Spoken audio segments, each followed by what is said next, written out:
Dasko tunjangan rumah 50 juta hanya sampai Oktober 2025. Serangan udara Israel hantam Sanaa, Yaman.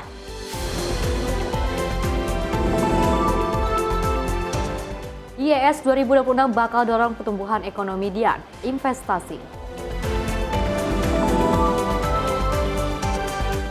Prabowo Subianto perintahkan proyek Waste to Energy rampung pada 3 bulan.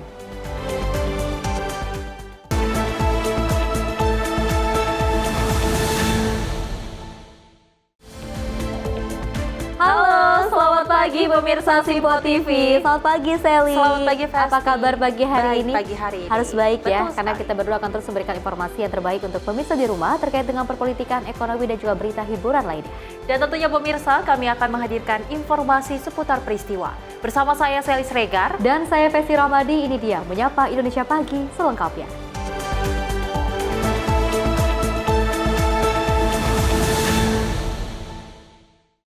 Pemirsa, kita awali dengan berita utama di mana polisi menangkap Rizky Bedia Saputra, suami dari IRT yang juga jasadnya ditemukan di area perkebunan Singkong di Kecamatan Kota Bumi Utara, Kabupaten Lampung Utara, Lampung, pada Kamis 21 Agustus 2025.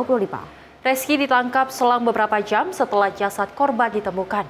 Pelaku tega membunuh korban akibat korban ingin bekerja di kampung halamannya di Mesuji.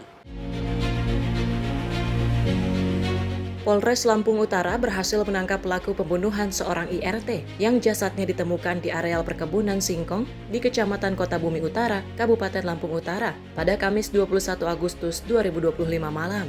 Pelaku yakni Rizky Bedia Saputra yang merupakan suami korban ditangkap beberapa jam setelah membunuh korban dengan cara dicekik, diinjak, dan jasadnya dibuang di perkebunan Singkong milik warga. Kapolres Lampung Utara AKBP Dedi Kurniawan mengatakan, pelaku tega menghabisi nyawa istrinya sendiri lantaran emosi dengan korban yang ingin bekerja di kampung halamannya di wilayah Mesuji.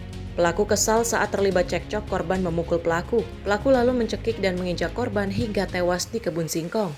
Usai membunuh korban, pelaku sempat mencoba bunuh diri, namun berhasil dicegah. Sampaikan di sini bahwa untuk pelaku ini berstatus suami daripada korban. Jadi saya sampaikan bahwa untuk kejadian yang terjadi kemarin ditemukannya jenazah sesosok mayat berjenis kelamin perempuan ternyata adalah merupakan istri daripada korban, adalah istri daripada pelaku. Sama injek kaki 4 kali ya. Gitu ya. Kok kamu tega nyeret dia ke perkebunan Singkong itu? Itu karena ada motor, saya takut saya binasa, saya agak ke dalam ini. Ki, kamu itu coba bunuh diri itu dulu kayak mana Ki? Awal mulanya kepikiran Kepikiran bunuh diri. Ya saya biar mati bareng-bareng sama istri saya saking saya nyesel Pak. Apa yang kamu itu dulu? Langsung tikus Pak. Atas perbuatannya, pelaku dijerat dengan Undang-Undang tentang Penghapusan Kekerasan dalam Rumah Tangga dan terancam hukuman pidana penjara maksimal 15 tahun atau seumur hidup. Dari Lampung Utara, Lampung, Immanuel Simorangkir, kontributor Simpo TV melaporkan. Pemirsa, seorang pengusaha pakaian rumahan di Semanggi, Solo ini menjadi korban penipuan dari seorang wanita dengan modus pemesanan fiktif. Korban yang diiming-imingi pelaku mendapatkan orderan besar, malah merugi hingga puluhan juta rupiah.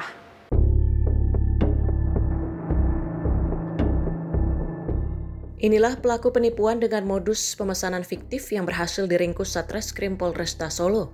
Pelaku merupakan seorang perempuan warga Sleman, Daerah Istimewa Yogyakarta, dengan inisial Ray alias Nana. Pelaku hanya tertunduk lesu ketika digiring ke Mapolresta Solo. Dalam kasus ini, pelaku menipu seorang pengusaha pakaian rumahan di Semanggi, Solo, Jawa Tengah. Pelaku menggelapkan ribuan potong daster serta rok plisket dengan modus pemesanan fiktif. Dari pemeriksaan, pelaku berdalih ada pesanan dari langganan tetap dalam jumlah banyak. Setelah barang berupa daster dan rok plisket disiapkan sesuai jumlah pesanan, pelaku mengarahkan barang tersebut untuk diantar ke rumah pacarnya karena jumlahnya banyak. Barang pun kemudian terjual dan uang hasil penjualan ditransfer ke rekening atas nama tersangka. Namun bukannya dibayarkan kepada korban, uang tersebut justru digunakan untuk keperluan pribadi pelaku. Waktu itu memang saya pakai untuk kepentingan pribadi karena waktu itu saya hamil 7 bulan, saya menderita diabetes, terus saya untuk tambahan biaya pengobatan. Terus waktu sudah jatuh tempo selang berapa hari itu saya sudah negosiasi sama dia. Kalau mau saya bayar gimana, tapi dia mau. Wakapolresta Solo AKBP Sigit menjelaskan, korban sebelumnya sempat melakukan sejumlah upaya untuk mendapatkan hak semestinya dari pelaku, berupa pembayaran daster dan rok yang dipesan. Namun tersangka tidak pernah memberikan jawaban. Uang atau barang yang telah dikirim korban pun juga tidak pernah kembali.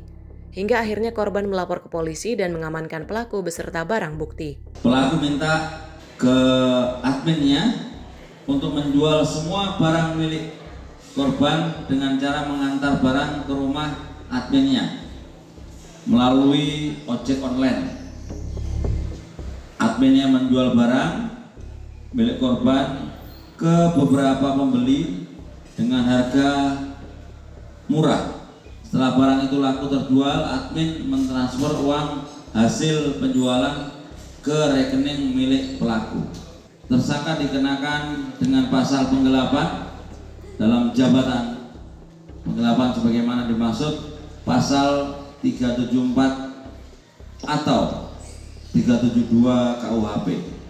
Bersamaan dengan itu, polisi menetapkan Ray alias Nana sebagai tersangka dan menyita sejumlah barang bukti berupa nota pemesanan fiktif dan cetakan rekening korban milik tersangka.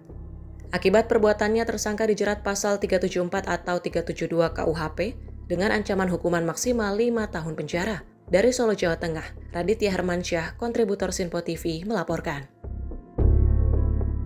Selain itu, pemirsa, 2 pengelola ground transport di Bandara Internasional I Gusti Ngurah Rai, Badung, Bali juga berselisih antara sopir dengan petugas Afsek Bandara, dan perselisihan pecah juga akibat aksi saling dorong yang berujung pemukulan antara sopir dengan petugas Afsek.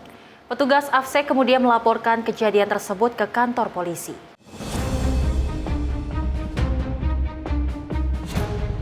Inilah video berdurasi pendek yang viral di media sosial. Pada video amatir tersebut memperlihatkan perkelahian antara petugas Afsek dengan seorang pria berpakaian kemeja kuning di area Terminal Internasional Bandara I Gusti Ngurah Rai, Bali. Perkelahian itu memicu kepanikan sejumlah orang di sekitar lokasi dan langsung menjadi perhatian warganet. Keributan yang awalnya hanya melibatkan 2 pengelola ground transport di Bandara Ngurah Rai menjadi meluas, menjadi keributan massa dan semakin tidak terkendali. Pengelola Bandara Ngurah Rai berdalih tindakan yang dilakukan petugas Afsek merupakan upaya pertahanan diri dan mengamankan oknum pengemudi yang memperkeruh situasi. Petugas Afsek yang menjadi korban pemukulan akhirnya melaporkan kejadian tersebut ke Polres kawasan Bandara Ngurah Rai. Kasat Reskrim kawasan Bandara Ngurah Rai, Ibtu Rionson Ritonga, membenarkan terjadinya peristiwa tersebut dan pihaknya telah menerima laporan dari pihak yang menjadi korban.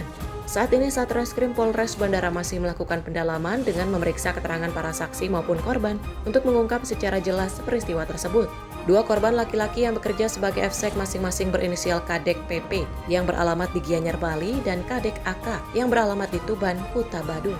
Untuk laporan kami terima ada satu dari teman-teman dari Angkasa Pura, dari Afsek yang memang mengalami sejumlah luka. Jadi ada lukanya mungkin dialami oleh 2 orang korban, dan saat ini masih kami dalam proses penyelidikan kami dan lagi penyelidikan kami. Ya, itu ada korban dari pihak Afsek Bandara itu ada berapa orang dah? Yang sesuai laporan yang kami terima 2 orang. Ada 2 orang ya? 2 orang. Itu yang di video itu enggak? Yang di video itu kan ada sejumlah video, makanya kita yang memang datang melapor itu memang ada juga beberapa yang memang yang kita mengalami memang menyampaikan sebagai korban akibat kejadian tersebut. Kalau untuk di video nanti kami mungkin perlu dalami lagi. Itu dilengkapi visum atau seperti apa? Ya tentu, setelah kita buat laporan sesuai prosedur kita mengajak korban untuk membawa ke rumah sakit untuk dilakukan visum. Sementara itu Polres kawasan Bandara I Gusti Ngurah Rai telah memeriksa sekitar 10 orang saksi. Dari ke-10 saksi yang telah diperiksa, kemungkinan akan ada yang menjadi tersangka. Dari Bali, Bagus Raditya, kontributor Sinpo TV melaporkan. Sementara itu, pemirsa, Polresta Bogor Kota berhasil menangkap 3 pelaku penyerangan terhadap warga di wilayah Jalan Tegalega, Kecamatan Bogor Tengah, pada Minggu pagi 24 Agustus 2025. Dari hasil penyelidikan di lapangan, pemirsa, diketahui peristiwa tersebut melibatkan sekitar 5 orang pelaku yang membawa senjata tajam dan menyerang 4 orang pemuda warga setempat. Polresta Bogor Kota menindaklanjuti laporan masyarakat melalui layanan WhatsApp aduan terkait adanya aksi kelompok geng motor yang melakukan penyerangan terhadap warga di wilayah Jalan Tegalega, Kecamatan Bogor Tengah pada Minggu 24 Agustus 2025 sekitar pukul 6:03 waktu Indonesia Barat. Berdasarkan rekaman CCTV, pelaku datang menggunakan sepeda motor dan langsung melakukan penyerangan dengan senjata tajam berupa celurit dan parang. Beruntung dalam kejadian tersebut tidak menimbulkan korban luka. Dari hasil penyelidikan di lapangan diketahui peristiwa tersebut melibatkan sekitar 5 orang pelaku yang membawa senjata tajam dan menyerang 4 orang pemuda warga setempat. Polresta Bogor Kota berhasil mengamankan 3 orang pelaku, masing-masing berinisial R alias D 22 tahun, DS alias T 23 tahun, dan MMS alias G 23 tahun. Sementara 2 pelaku lainnya yakni AIM dan R masih dalam pencarian. Kapolres Bogor Kota menegaskan bahwa pihaknya akan terus melakukan pengejaran terhadap pelaku yang melarikan diri, serta mengamankan barang bukti senjata tajam yang digunakan dalam aksi tersebut. Saat ini ketiga pelaku yang sudah diamankan sedang menjalani pemeriksaan lebih lanjut di Polresta Bogor Kota. Sementara upaya pengejaran terhadap 2 pelaku lainnya terus dilakukan. Tim redaksi Sinpo TV melaporkan. Pemirsa, seorang warga negara asing ataupun WNA asal Afrika berulah di Kota Semarang. Dia diduga mencuri handphone di warung kopi di sekitar Kota Lama. Pria tersebut pemirsa langsung diamankan ke Polsek Semarang Utara dan diserahkan ke imigrasi.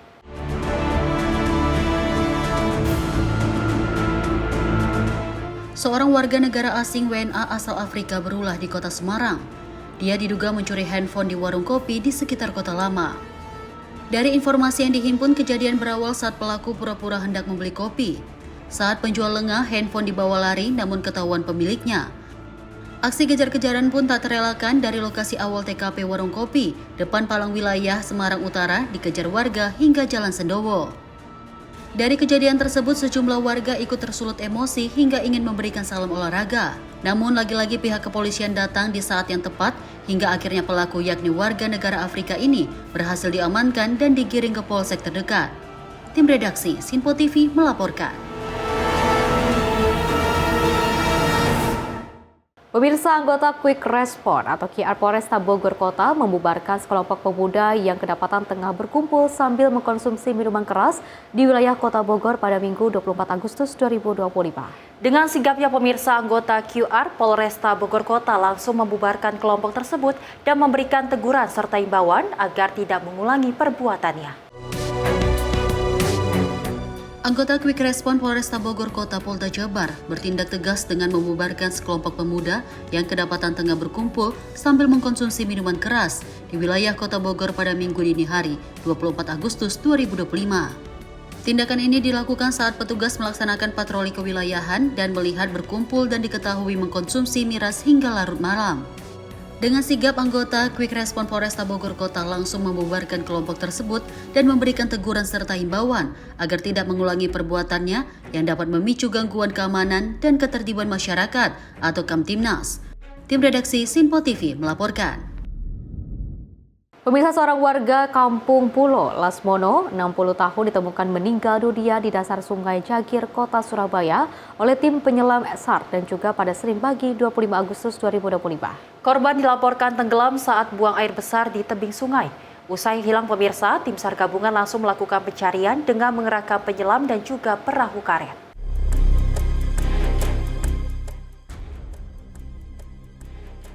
Tim SAR gabungan turun langsung melakukan operasi pencarian korban di Sungai Jagir. 2 tim Search and Rescue Unit Air diterjunkan, masing-masing untuk penyelaman dan pencarian di permukaan air menggunakan perahu karet. Kondisi arus yang deras dan air sungai yang keruh menjadi kendala utama bagi penyelam. Namun kerja keras tim berhasil menemukan korban di dasar sungai sedalam 4 meter, tak jauh dari titik diduga terjadinya insiden. Berdasarkan keterangan saksi, korban diduga terjatuh ke sungai saat membuang air besar di tepinya, hingga akhirnya tenggelam dan meninggal dunia. Dari Surabaya, Natania Astria, Sinpo TV melaporkan. Ya, saya dan juga pemirsa, kita sangat turut prihatin terkait dengan adanya kejadian seperti ini, apalagi ada lansia berusia 60 tahun yang tadinya juga untuk buang air besar seperti itu ya, di sekitaran sungai seperti itu. Dan kalau kita lihat memang harus berhati-hati, harus waspada karena kita tidak mengetahui kan seperti apa sih airan sungai itu, apakah arusnya tenang ataukah arusnya juga sangat, kalau kita lihat arus yang semakin tenang itu bahkan justru yang sangat membahayakan seperti itu. Mudah-mudahan ke depannya bisa ada peringatan ataupun pelang-pelang yang juga bisa memberikan ke semua orang agar jauh bisa lebih berhati-hati lagi dan juga jangan maksud kami jangan mendekati sungai-sungai yang bisa membahayakan kita semua. Betul, ini menjadi perhatian juga bagi anak-anak yang memang mungkin mempunyai orang tua yang sudah berumur agar memang orang tuanya diperhatikan. Betul, Terlebih bisa memang kita dijaga lagi ketahui, ya. betul sekali ini ada lansia yang memang hanya untuk buang air besar di pinggir sungai, namun naas ternyata harus tenggelam dan ditemukan oleh tim SAR gabungan dengan keadaan meninggal dunia. Kita berharap bahwasanya keluarga yang ditinggalkan diberikan ketabahan karena memang kita ketahui kejadian seperti ini tidak ada yang diinginkan ya. Betul. Dan kita juga turut apresiasi yang setinggi-tingginya kepada tim SAR gabungan dan juga pihak terkait dan juga turut berkolaborasi untuk membantu korban dan juga membantu yang lainnya seperti itu. Mudah-mudahan dengan kejadian seperti ini kita bisa jauh berhati-hati lagi dan tim SAR gabungan bahkan warga sekitar yang di sana bisa terus memberikan sebuah pelang-pelang agar lebih berhati-hati dan juga peringatan kepada semua orang ketika akan berpergian kepada ataupun ke sungai-sungai yang ada di sekitar sana. Dan pemirsa, informasi lainnya akan terus kami hadirkan usai jeda berikut ini.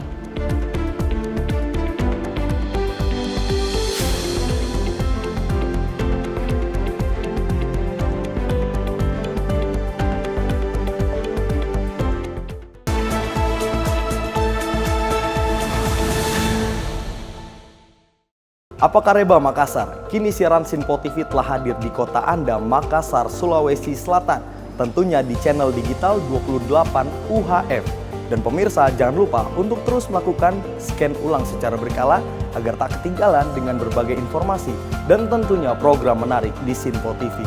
Sinpo TV, referensi berita politik masa kini. Napa kabar Banjarmasin? Saat ini siaran Sinpo TV dapat Anda saksikan di Banjarmasin, Kalimantan Selatan di channel digital 30 UHF. Segera scan ulang saluran digital televisi Anda untuk memastikan Anda dapat menikmati program-program terbaru di Sinpo TV. Sinpo TV, referensi berita politik masa kini.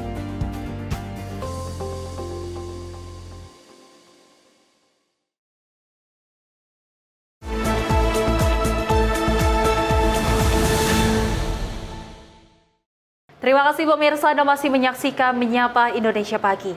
Kita lanjutkan informasinya di mana ribuan sepatu yang dipajang di sebuah alun-alun di Utrecht, Belanda ini sebagai bentuk tribut untuk anak-anak dan jurnalis Palestina yang tewas di Gaza. Tentunya aksi ini juga menjadi simbol kecaman terhadap Israel dan juga tuntutan penghentian penjualan senjata oleh pemerintah Belanda. Ribuan sepatu dipajang di Vredenburgplein, Utrecht, Belanda pada Minggu 24 Agustus 2025. Sekitar 18.000 sepasang sepatu ditata rapi, melambangkan jumlah anak Palestina yang menjadi korban perang di Gaza. Di antara deretan sepatu terlihat mainan, bunga, dan foto-foto jurnalis Gaza yang tewas. Dalam kegiatan ini, para aktivis menyelenggarakan pertunjukan musik dan membaca nama-nama anak yang menjadi korban.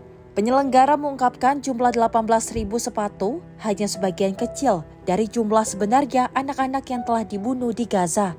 Aktivis juga memperingati sekitar 300 jurnalis Palestina yang tewas akibat serangan Israel di Gaza. Menurut mereka, jumlah korban jurnalis sangat mengkhawatirkan, namun tidak mendapatkan respon yang sepadan dari dunia internasional. Mereka menilai jika jurnalis yang tewas berasal dari negara barat, mungkin akan ada kecaman yang jauh lebih besar. Aksi ini juga diiringi kecaman terhadap pemerintah Belanda yang dinilai masih menjual senjata kepada Israel. Para demonstran menyerukan penghentian genosida, mendorong sanksi internasional, boikot dan langkah konkret untuk menghentikan pertumpahan darah di Gaza. Perang Israel dan Hamas di Gaza sendiri dimulai pada 7 Oktober 2023 setelah Hamas melancarkan serangan ke wilayah selatan Israel. Israel melaporkan sedikitnya 1.139 warganya tewas dan lebih dari 200 orang diculik. Sementara itu, data Kementerian Kesehatan Gaza menyebut lebih dari 62.000 orang tewas dan 157.000 lainnya terluka hingga saat ini. Tim redaksi Sinpo TV melaporkan. Pemirsa, serangan udara Israel ini kembali mengguncang ibu kota Yaman Sanaa pada Minggu 24 Agustus 2025 dengan menyasar sejumlah infrastruktur milik kelompok Houthi. Sasaran meliputi fasilitas minyak hingga pembangkit listrik yang menyebabkan kerusakan parah. Sementara pemerintah Yaman menyatakan kecaman atas aksi tersebut. Serangan udara Israel pada Minggu pagi menyasar sejumlah titik di ibu kota Yaman, Sana'ah. Rekaman visual menunjukkan asap pekat membumbung ke langit, disertai dentuman ledakan dan sirene darurat di seantero kota. Menurut kantor berita Yaman Sabah, serangan menyasar pabrik minyak di Jalan Al-Stein, serta pembangkit listrik di Asar dan Haziz. Kementerian Pertahanan Yaman mengklaim sistem pertahanan udara berhasil menjatuhkan sejumlah pesawat tempur Israel. Militer Israel mengkonfirmasi tanggung jawab atas serangan ini dengan menyebut telah menyasar infrastruktur militer milik kelompok Houthi. Sasaran meliputi istana presidensi, pembangkit listrik Asar dan Haziz, serta fasilitas penyimpanan bahan bakar yang disebut digunakan untuk kepentingan militer. Israel menegaskan serangan tersebut adalah balasan atas rentetan serangan kelompok Houthi ke wilayah Israel, termasuk peluncuran roket dan pesawat tanpa awak dalam beberapa hari terakhir. Di sisi lain, pemerintah Yaman mengecam keras serangan tersebut dengan menyebut bahwa pembangkit listrik Haziz yang vital untuk pasokan listrik rumah tangga, rumah sakit anak, dan fasilitas medis mengalami kerusakan parah dan menyebabkan pemadaman listrik meluas. Eskalasi serangan ini terjadi setelah kelompok Houthi melancarkan serangan drone ke Tel Aviv sebagai balasan atas operasi militer Israel yang terus berlanjut di jalur Gaza. Tim redaksi Simpo TV melaporkan. Informasi lainnya, pemirsa, hujan monsun yang juga tak kunjung reda melanda negara bagian Gujarat, India, mengakibatkan banjir meluas dan juga memaksa ratusan orang untuk mengungsi. Dari Tim Nasional Penanggulangan Bencana setempat digerakkan untuk melakukan operasi pencarian dan juga penyelamatan. Rekaman gambar dari Madhapur menunjukkan petugas penyelamat NDRF berjalan di tengah banjir, menyisiri air setinggi pinggang untuk mencari korban yang hilang. Warga terlihat berkumpul di tepi sungai sementara drone merekam sawah dan rumah yang terendam banjir. Menurut Inspektur NDRF Fir Prakash, hari ini memasuki hari keempat operasi penyelamatan. Pada 21 Juli lalu, sebuah truk yang terjebak banjir berisi 13 orang berhasil diselamatkan. Namun seorang petani dilaporkan tenggelam saat bekerja di ladang. Prakash menjelaskan medan yang sulit menjadi kendala utama operasi. Lumpur dan semak berduri membuat perahu penyelamat sulit bergerak di lokasi yang tergenang air. Daerah Junagadh dan Porbandar tercatat sebagai wilayah terparah terdampak banjir dengan 2 korban jiwa dilaporkan sejak Kamis lalu. Lebih dari 600 warga telah dievakuasi oleh tim NDRF dan SDRF. Sementara itu, Badan Meteorologi India memperingatkan hujan lebat masih akan terjadi selama 2 hari ke depan. Tim redaksi Simpo TV melaporkan.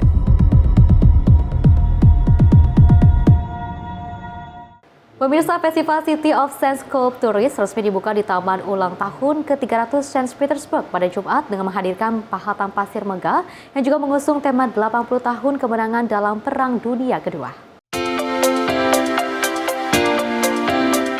Pengunjung tampak menyusuri pantai Teluk Finlandia mengagumi miniatur pasir Arc de Triomphe yang dulunya didirikan di Leningrad pada 1945.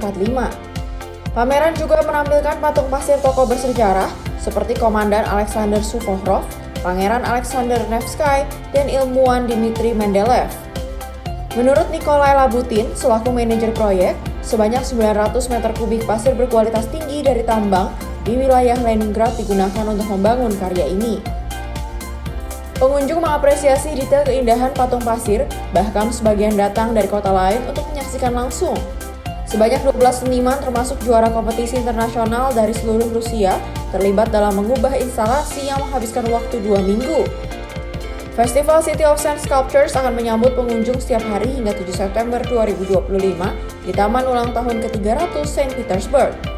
Tim redaksi Simpo TV melaporkan. Pemirsa, upacara peringatan HUT ke-80 Kemerdekaan Republik Indonesia di lapangan Pringgodani, Kabupaten Wonogiri berlangsung hikmat dan juga meriah. Ribuan peserta dari berbagai unsur mulai dari TNI, Polri, pelajar hingga masyarakat umum turut hadir untuk menyemarakan upacara pengibaran bendera merah putih.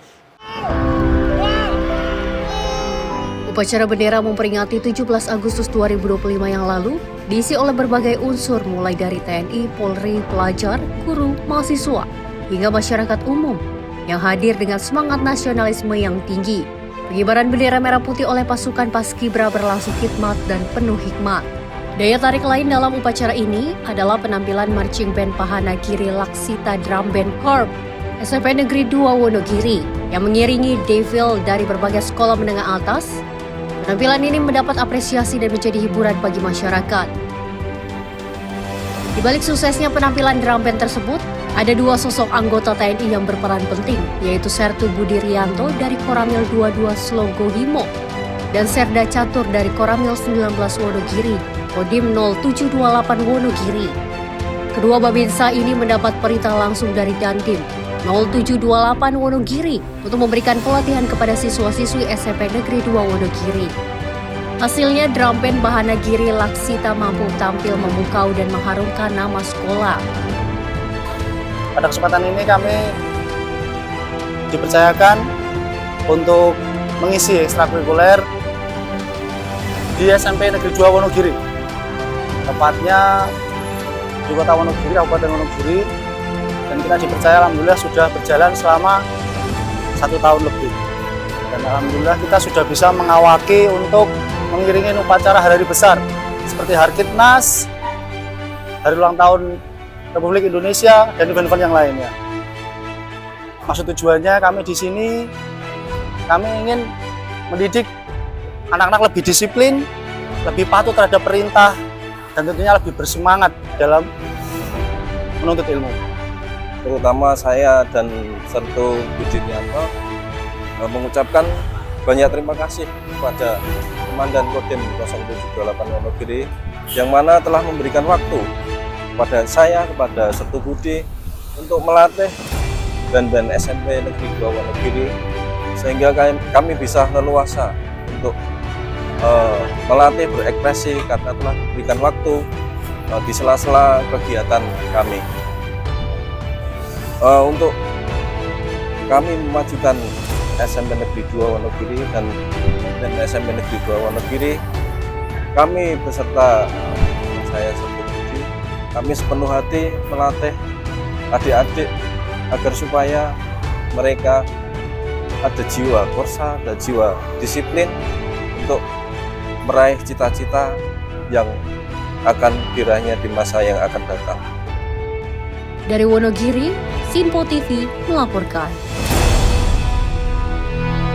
Pemirsa, Wakil Ketua DPR Dasko juga meluruskan informasi perihal tunjangan perumahan anggota Dewan yang mendapat 50 juta per bulan. Dan Dasko mengatakan tunjangan 50 juta per bulan hanya diberikan kepada anggota DPR yang telah dilantik sejak Oktober 2024 lalu hingga hanya Oktober 2025.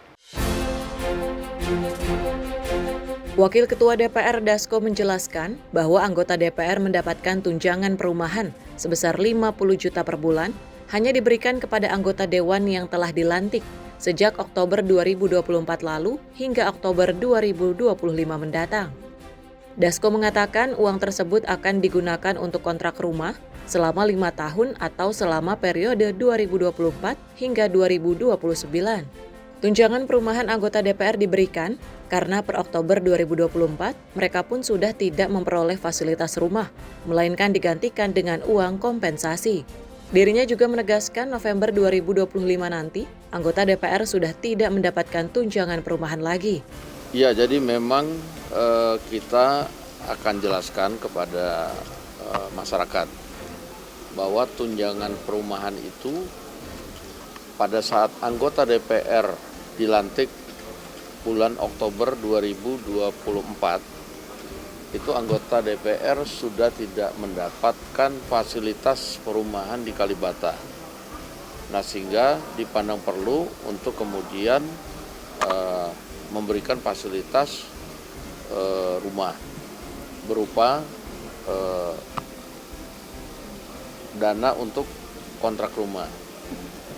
Nah, tapi karena waktu tahun 2024 itu juga anggarannya belum tersedia langsung, sehingga anggota DPR diberikan setiap bulan dari Oktober 2024 sampai dengan Oktober 2025 itu per bulan 50 juta yang nantinya akan dipakai kontrak untuk selama 5 tahun periode 2024-2029. Jadi saya ulangi bahwa anggota DPR itu mendapatkan tunjangan perumahan setiap bulannya 50 juta dari bulan Oktober 2024 sampai dengan bulan Oktober 2025, yang mana uang tersebut akan dipakai untuk kontrak rumah selama masa jabatan anggota DPR 5 tahun, yaitu selama 2024 dan sampai dengan 2029. Jadi setelah Oktober 2025, setelah bulan Oktober 2025, anggota DPR itu tidak akan mendapatkan tunjangan kontrak rumah lagi. Nah, jadi itu diangsur dari Oktober 2024 sampai Oktober 2025. Jadi setahun setiap bulannya 50 juta yang akan dipakai untuk biaya kontrak selama 5 tahun. Jadi nanti jikalau teman-teman melihat daftar tunjangan di bulan November 2025 itu yang 50 juta sudah nggak ada lagi itu ya. Mungkin memang penjelasannya kemarin kurang lengkap, kurang detail sehingga mungkin menimbulkan polemik di masyarakat luas. Jadi memang karena anggarannya tidak cukup untuk diberikan sekaligus, sehingga diangsur selama setahun, itu juga untuk keperluan kontrak rumah anggota DPR selama 5 tahun. Demikian. Tapi kalau angka 50 jutanya itu didapatkan dari mana sih Bang? Ada yang bilang kan dari Menkyu, ada bilang dari Setjen atau seperti apa? Saya kurang jelas itu kemudian diputuskannya itu. Biasanya diputuskannya di Menkyu, tapi kemudian usulannya kemungkinan dari Sekretariat Jenderal dengan hitung-hitungan sewa harga sewa rumah di Jakarta untuk selama 5 tahun ya, selama 5 tahun. Oke, jadi jelas ya bahwa itu adalah untuk sewa selama 5 tahun. Dari Jakarta, Fahrizal Davariskiano, Sinpo TV melaporkan. Pemirsa, dari Gubernur Jawa Timur Khofifah Indar Parawansa kembali turun ke pasar untuk memastikan kelancaran distribusi beras, stabilisasi pasokan, dan juga harga pangan. Kali ini pemirsa, Khofifah mengunjungi Pasar Sopoyono, Surabaya, Jawa Timur pada Senin 25 Agustus 2025. Gubernur Jawa Timur Khofifah Indar Parawansa meninjau langsung distribusi beras program stabilisasi pasokan dan harga pangan atau SPHP di Pasar Sopoyono, Surabaya pada Senin 25 Agustus 2025. Kunjungan ini dilakukan untuk memastikan kelancaran distribusi beras medium bersubsidi dari Perum Bulog kepada masyarakat. Khofifah berdialog dengan sejumlah pedagang dan pembeli. Ia menanyakan ketersediaan stok, kendala pasokan, dan membagikan beras SPHP kemasan 5 kg kepada masyarakat yang antusias menyambutnya. Menurutnya kebutuhan beras SPHP di masyarakat sangat tinggi dan banyak yang membeli beras medium dibandingkan beras premium. Maka dari itu Khofifah meminta pihak Bulog bersama Bappenas agar dapat terus mendistribusikan beras dengan lancar, merata, dan lebih menjangkau lagi. Itu memang kebutuhan yang sangat tinggi, yang tentu kita berharap bahwa Bulog bersama Bappenas bisa terus mendistribusikan dengan lebih lancar lagi, lebih merata lagi, lebih menjangkau lagi. Tim redaksi Sinpo TV melaporkan. Pemirsa, pemerintah Kabupaten Cianjur menyalurkan obat cacing kepada para siswa sekolah dasar di Kabupaten Cianjur pada Senin 25 Agustus 2025. Langkah ini pemirsa merupakan bagian dari program nasional pencegahan cacingan pada anak yang tengah digalakan oleh pemerintah pusat.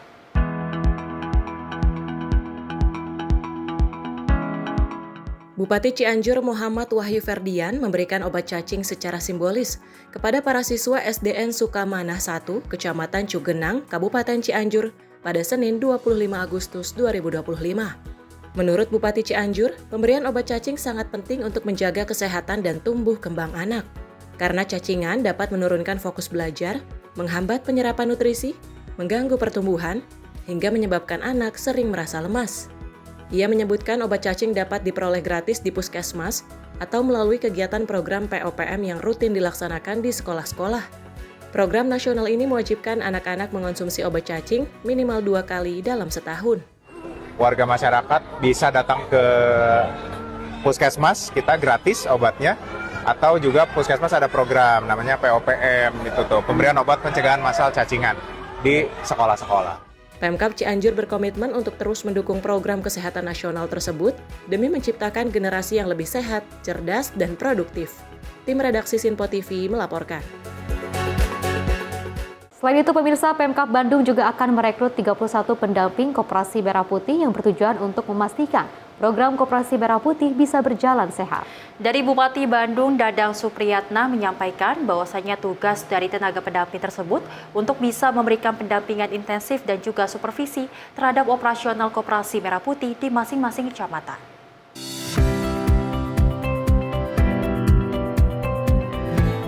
Pemkab Bandung akan merekrutkan 31 orang sebagai tenaga pendamping Koperasi Merah Putih. Nantinya mereka akan ditempatkan di 31 kecamatan se-Kabupaten Bandung. Langkah tersebut diambil oleh Pemkab Bandung untuk memastikan program Koperasi Merah Putih bisa berjalan sehat, maju, dan benar-benar bisa berfungsi sebagai penggerak ekonomi masyarakat. Bupati Bandung Dadang Supriyatna menjelaskan, jika tugas dari tenaga pendamping tersebut untuk bisa memberikan pendampingan intensif dan supervisi terhadap operasional Koperasi Merah Putih di masing-masing kecamatan. Bagaimana operasi desa dan bulan Merah Putih itu berjalan? Nah, kita kemana ya Koperasi Desa dan Merah Putih? Ya, itu jangan kan MPG makanan gizi gratis. Nah, kita kemana ini masalah Koperasi Merah Putih? Ya, kita karena suasana pangan. Kang DS, sapaan akrabnya, juga berharap jika para pendamping tersebut akan dapat membantu Koperasi Merah Putih untuk bisa meningkatkan kualitas manajemen, pengembangan usaha, serta akses terhadap permodalan dan pasar. Kang DS meyakini dengan adanya pengelolaan yang baik dan profesional, Koperasi Merah Putih akan memberikan multiplier effect yang luar biasa dan menggerakkan roda perekonomian di desa-desa sejalan dengan harapan Presiden Prabowo Subianto. Tim redaksi Sinpo TV melaporkan. Seli dan juga pemirsa, dengan hadirnya Koperasi Desa Merah Putih, pastinya juga ini sangat membantu masyarakat-masyarakat yang ada di desa. Ini juga sebagai penggerak ekonomi dan juga potensi yang ada di desa. Kita juga untuk membangun sebuah kemandirian dari sejak dini seperti itu. Apalagi kalau kita melihat dengan adanya penggerakan dari Koperasi Desa Merah Putih ini bisa membantu seluruh anggaran yang ada di Kopdes seperti itu ya. Apalagi di Bandung, Jawa Barat, ini dari Bupati Bandung, Dadang Supriyatna juga sempat mengatakan ini akan merekrut 31 pendamping. Pastinya tidak hanya dari Koperasi Desa Merah Putih saja, tapi mudah-mudahan dengan adanya pendamping seluruh anggaran yang juga masuk ke desa ini bisa terrealisasikan dengan sebaik-baiknya. Betul, memang kalau kita ketahui Koperasi Desa Kelurahan Merah Putih yang sudah diresmikan pada tanggal 21 Juli 2025 oleh Presiden Prabowo Subianto pasti memiliki tujuan yang sangat baik untuk ekonomi di desa. Terlebih kita ketahui dari Mendes PDT Yandri Susanto mengatakan bahwasanya keberhasilan dari Koperasi Desa Merah Putih ini adalah tergantung bagaimana dari desa untuk mencanangkan bagaimana nantinya Kopdes ini bisa berjalan dengan baik, terutama dengan kepala desa yang memang ini menjadi tanggung jawab utama, bahwasanya ternyata Kopdes ini nantinya bisa digerakkan dengan potensi yang ada di desa, bagaimana nanti menggerakkan simpan pinjam, dan kita berharap bahwasanya nantinya ini bisa mengentaskan kemiskinan yang ada di desa-desa Indonesia. Betul, adanya juga lapangan pekerjaan yang baik pastinya di sana ya, dan mudah-mudahan ini bisa berjalan dengan secara transparan dan juga sehat seperti itu ya, dengan salah satu wujudan ataupun harapan dari seluruh masyarakat Indonesia. Dan pemirsa, informasi lainnya akan terus kami hadirkan usai jeda berikut ini.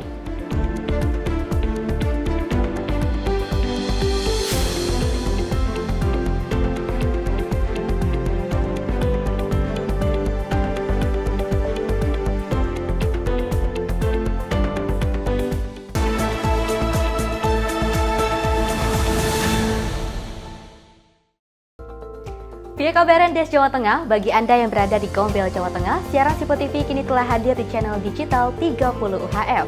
Segera scan ulang televisi digital Anda agar Anda bisa menikmati berbagai program menarik dari Sinpo TV. Sinpo TV, referensi berita politik masa kini.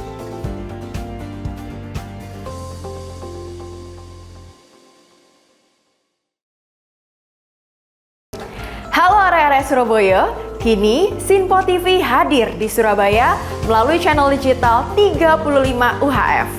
Jangan lupa untuk scan ulang saluran digital televisi Anda untuk mendapatkan informasi tercepat dan terdepan langsung di layar kaca Anda.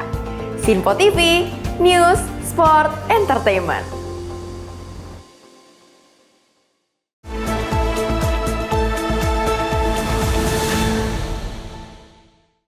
Masih bersama kami pemirsa dalam Menyapa Indonesia Pagi. Kita lanjutkan informasinya terkait peristiwa di mana kebakaran besar ini melanda Pasar Pusat Payakumbuh pada Selasa pagi. Kobaran api melahap lantai 2 pasar bertingkat yang mayoritas dihuni pedagang tekstil. Tentunya kebakaran juga menyebabkan pemadaman listrik serentak dan juga membuat warga sekitar panik. Kebakaran hebat terjadi di Pasar Pusat Payakumbuh, Sumatera Barat pada Selasa pagi sekitar pukul 4.30 waktu Indonesia Barat. Lantai 2 pasar yang didominasi kios tekstil hangus dilalap api. Kebakaran juga menyebabkan pemadaman listrik serentak sekitar pukul 5 waktu Indonesia Barat. Sejumlah saksi mata melaporkan adanya percikan listrik sebelum api merembet ke seluruh kios, yang sebagian besar berisi bahan-bahan pakaian mudah terbakar. Hingga pukul 7.35 waktu Indonesia Barat, petugas damkar masih berupaya memadamkan api di sejumlah titik. Namun belum ada pernyataan resmi dari pihak berwenang terkait penyebab pasti kebakaran maupun nilai kerugian. Kerugian ditaksir mencapai miliaran rupiah, mengingat sebagian besar kios terbakar adalah pedagang tekstil. Aura Desmita, Sinpo TV melaporkan. Pemirsa, puluhan alumni juga menggelar aksi demonstrasi di depan SMPN 13 Kota Bekasi pada Senin siang 25 Agustus 2025 untuk menuntut pengusutan dugaan pelecehan seksual oleh seorang guru berinisial JP. Demonstrasi tersebut dipicu oleh adanya kesaksian dari orang tua siswi yang menyatakan bahwasanya anaknya menjadi korban pelecehan. Para peserta aksi meminta pihak sekolah dan aparat penegak hukum menindak tegas terduga pelaku.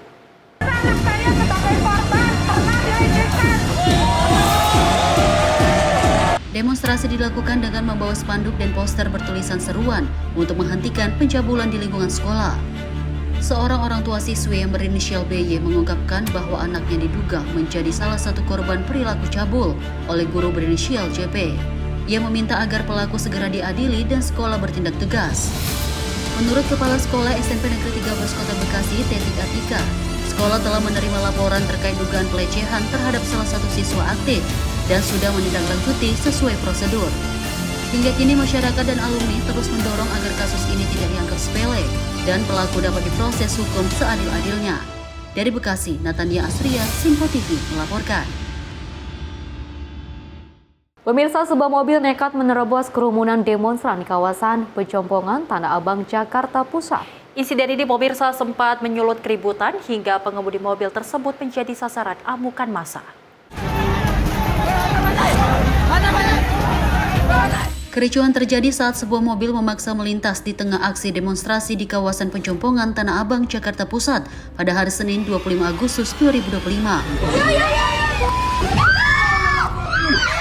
Menurut keterangan pengemudi yang diketahui seorang perempuan sudah diperingatkan agar tidak melintas, namun ia tetap memaksa masuk ke kerumunan demonstran.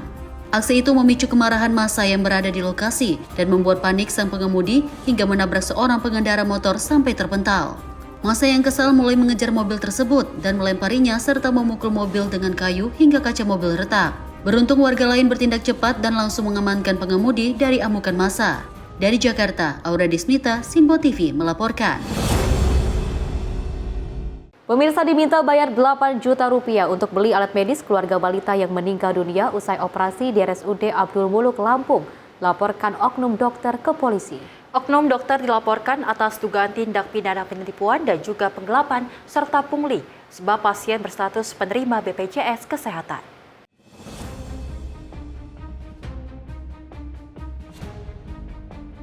Keluarga Alessa Erina Putri, balita yang meninggal dunia usai operasi, secara resmi melaporkan oknum dokter di RSUD Abdul Muluk ke Polda Lampung pada Senin.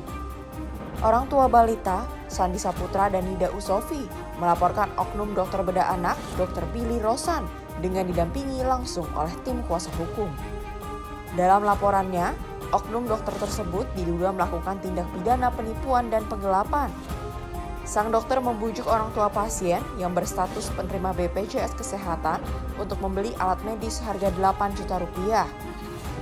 Selain itu, oknum dokter yang berstatus sebagai ASN tersebut juga dilaporkan atas dugaan pungli. Pertama soal buju rayu terkait dengan opsi pembelian alat. Opsi pembelian alat yang kemudian diketahui faktanya adalah transfer di BPJS. Nah, ada bukti transfer dari pihak orang tua korban bayi Alessia ke rekening pribadi bersama oknum dokter yang bersangkutan. Salah satunya itu. Kemudian juga ada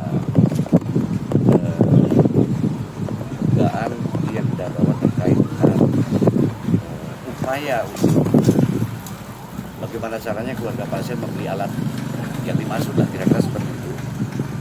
Yang ya kalau orang tua kan pada prinsipnya kan demi keselamatan anak ya, maka penuh jiwa raganya beliau ini kan melakukan hal itu. Diketahui sebelumnya, orang tua balita Alessa Erina Putri mengungkap adanya praktik bisnis ilegal di dalam RSUD Abdul Muluk lantaran diminta mentransfer uang senilai 8 juta rupiah kepada dokter spesialis bedah anak Billy Rosan meski mereka merupakan pasien BPJS. Kini, dokter tersebut pun telah diberi sanksi oleh pihak rumah sakit dengan dicabut haknya untuk menangani pasien BPJS sampai waktu yang belum ditentukan. Dari Bandar Lampung, Immanuel Simorangkir, kontributor Sinpo TV melaporkan. Pemirsa, seorang pengusaha pakaian rumahan di Semanggi, Solo ini menjadi korban penipuan dari seorang wanita dengan modus pemesanan fiktif.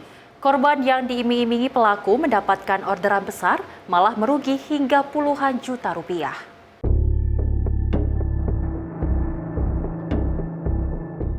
Inilah pelaku penipuan dengan modus pemesanan fiktif yang berhasil diringkus Satreskrim Polresta Solo.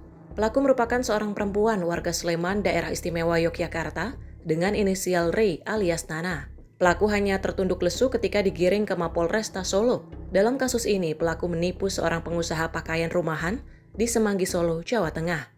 Pelaku menggelapkan ribuan potong daster serta rok plisket dengan modus pemesanan fiktif. Dari pemeriksaan, pelaku berdalih ada pesanan dari langganan tetap dalam jumlah banyak. Setelah barang berupa daster dan rok plisket disiapkan sesuai jumlah pesanan, pelaku mengarahkan barang tersebut untuk diantar ke rumah pacarnya karena jumlahnya banyak. Barang pun kemudian terjual dan uang hasil penjualan ditransfer ke rekening atas nama tersangka. Namun bukannya dibayarkan kepada korban, uang tersebut justru digunakan untuk keperluan pribadi pelaku.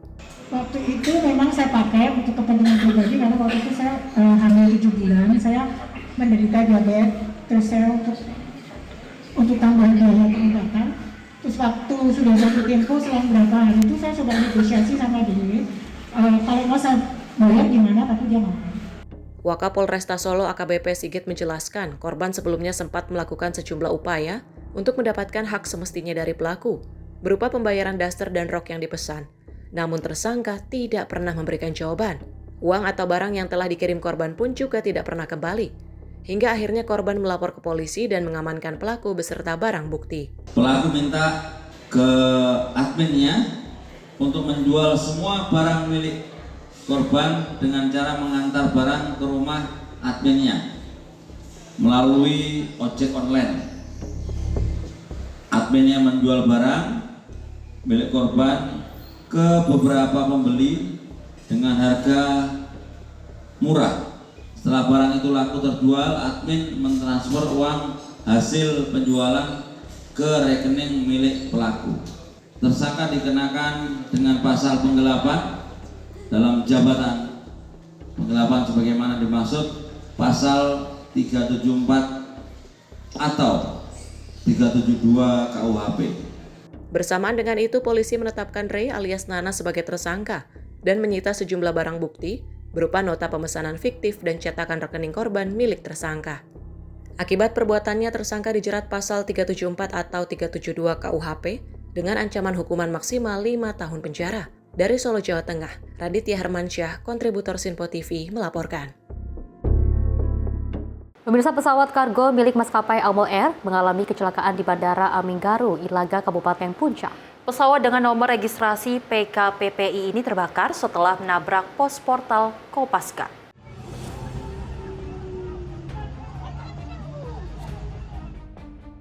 Inilah video detik-detik saat terjadinya kecelakaan pesawat kargo Amol Air terbakar di Bandara Aminggaru, Ilaga, Papua Tengah pada Senin pagi.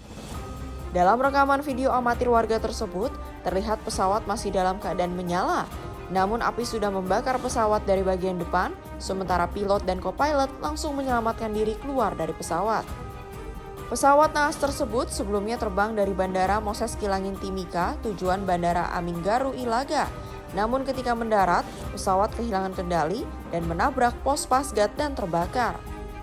Sesaat sebelum tabrakan, pilot dan co-pilot berhasil melompat keluar dari pesawat. Hal yang sama juga dilakukan oleh 2 personel pasgat yang sedang bertugas di dalam pos. Salah satu personel Pasgat dilaporkan mengalami luka ringan akibat insiden tersebut, namun tidak ada korban jiwa. Kapolres Puncak Kompol Mardi Marpau mengatakan, pada Senin pagi telah terjadi kecelakaan pesawat, di mana pesawat kehilangan kendali dan menabrak pembatas landasan Aminggaru Ilaga.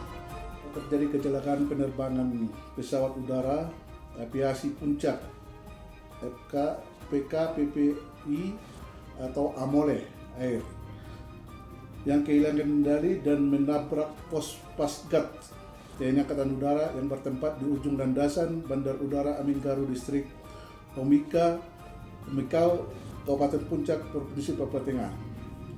Kronologi singkat kejadian, pada pukul 09.00 pesawat udara aviasi Puncak dengan nomor penerbangan PKPPI landing dari Bandara Udara Moses Kilangin, Kabupaten Mimika, dengan tujuan Bandara Udara Aminggaru, Kabupaten Puncak, dengan membawa muatan bahan bangunan berupa baja ringan yang diawaki oleh Kapten Andi Resar dan kopilot Amianus Wamang. Pukul 09.40 pesawat udara aviasi Puncak PKPP-1 landing di Bandara Udara Aminggaru dengan aman.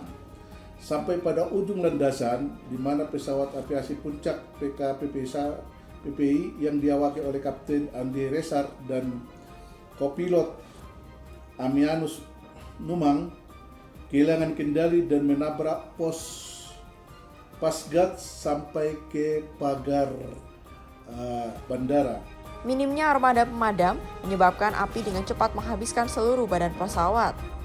Pesawat milik maskapai Amole Air ini membawa sejumlah bahan bangunan, yaitu baja ringan yang akan diturunkan di Ilaga. Kini, bangkai pesawat telah berhasil dievakuasi oleh petugas bandara dan saat ini masih menunggu hasil penyelidikan terkait penyebab terbakarnya pesawat tersebut.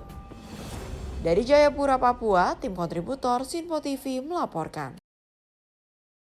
Pemirsa, pelaku curanmor tertangkap saat membawa kabur sepeda motor hasil curian di Kota Bandar Lampung, Lampung dan menjadi bulan-bulanan warga. Pelarian pelaku berhasil digagalkan berkat aksi sejumlah pelajar yang penuh keberanian menabrak sepeda motor yang dikemudikan pelaku.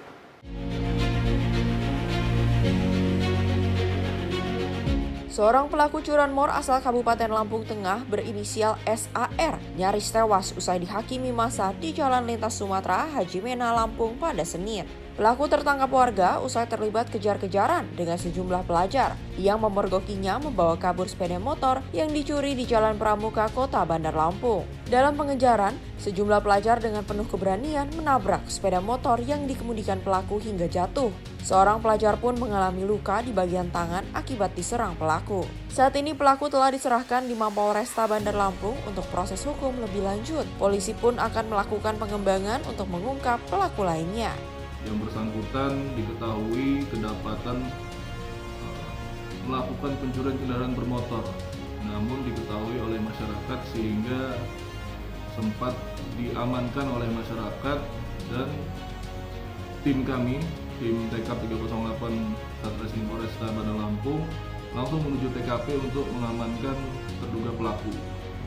Ya, luar biasa sekali terkait kesadaran masyarakat untuk ikut menegakkan hukum terkait pelaku pelanggar hukum itu, sehingga kami dari Satreskrim Polresta Bandar Lampung sangat mengapresiasi sekali tindakan masyarakat yang sudah membantu kami untuk melakukan penegakan hukum ya terkait terduga pelaku yang memang ingin melakukan tindak pidana curanmor.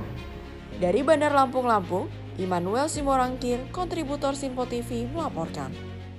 Pemirsa, dari Menteri SDM Bahlil Lahadalia mengungkapkan target pemerintah untuk menyediakan akses listrik ke 5.700 desa dan juga 4.400 dusun pada 2029-2030. Hal ini disampaikan usai rapat terbatas bersama Presiden Prabowo Subianto di Istana Kepresidenan Jakarta.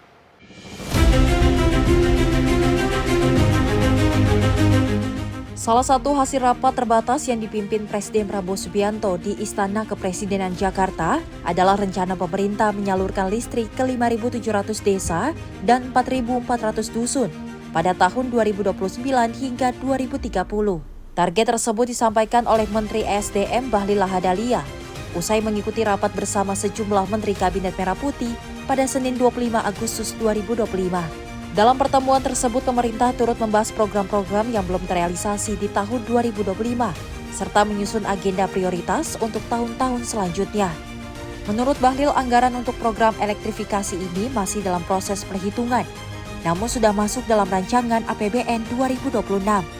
Ekonomi ya, kita bahas tentang ekonomi, terus program-program 2025 yang masih pending yang harus segera selesaikan.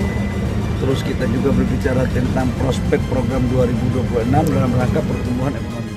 Dari sisi energi, kita akan mencoba untuk membangun 5.700 desa yang belum terair listrik dan 4.400 dusun. Jadi kita akan selesaikan sampai dengan 2029-2030. Targetnya itu semua selesai. Anggarannya Pak berapa Pak? Anggarannya kurang lebih sekitar, lagi dihitung.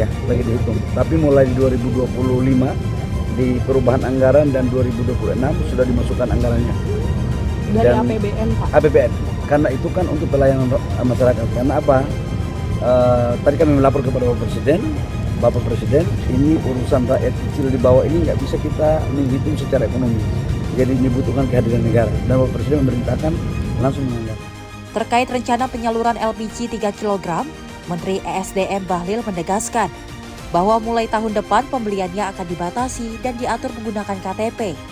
Sementara teknis pelaksanaannya masih dalam proses penyusunan. LPG 3 kilo bakal berdasarkan NIK Pak atau tahun depan? Tahun depan ya, dia akan jadi yang kaya, nggak usah pakai LPG 3 kilo lah. Ya diesel 8, 9, 10, saya pikir mereka dengan kesadaran lah. Jadi kalau mau beli harus pakai KTP Pak? Teknisnya lagi diatur ya. Rapat terbatas ini merupakan bagian dari rangkaian kegiatan Presiden Prabowo Subianto yang sebelumnya juga melantik duta besar dan memberikan tanda kehormatan kepada lebih dari 100 tokoh dari berbagai bidang. Tim redaksi Simpo TV melaporkan. Selain itu, pemirsa, Pemkab Bandung juga akan merekrut 31 pendamping Koperasi Merah Putih yang bertujuan untuk memastikan program Koperasi Merah Putih bisa berjalan sehat. Dari Bupati Bandung, Dadang Supriyatna menyampaikan bahwasanya tugas dari tenaga pendamping tersebut untuk bisa memberikan pendampingan intensif dan juga supervisi terhadap operasional Koperasi Merah Putih di masing-masing kecamatan.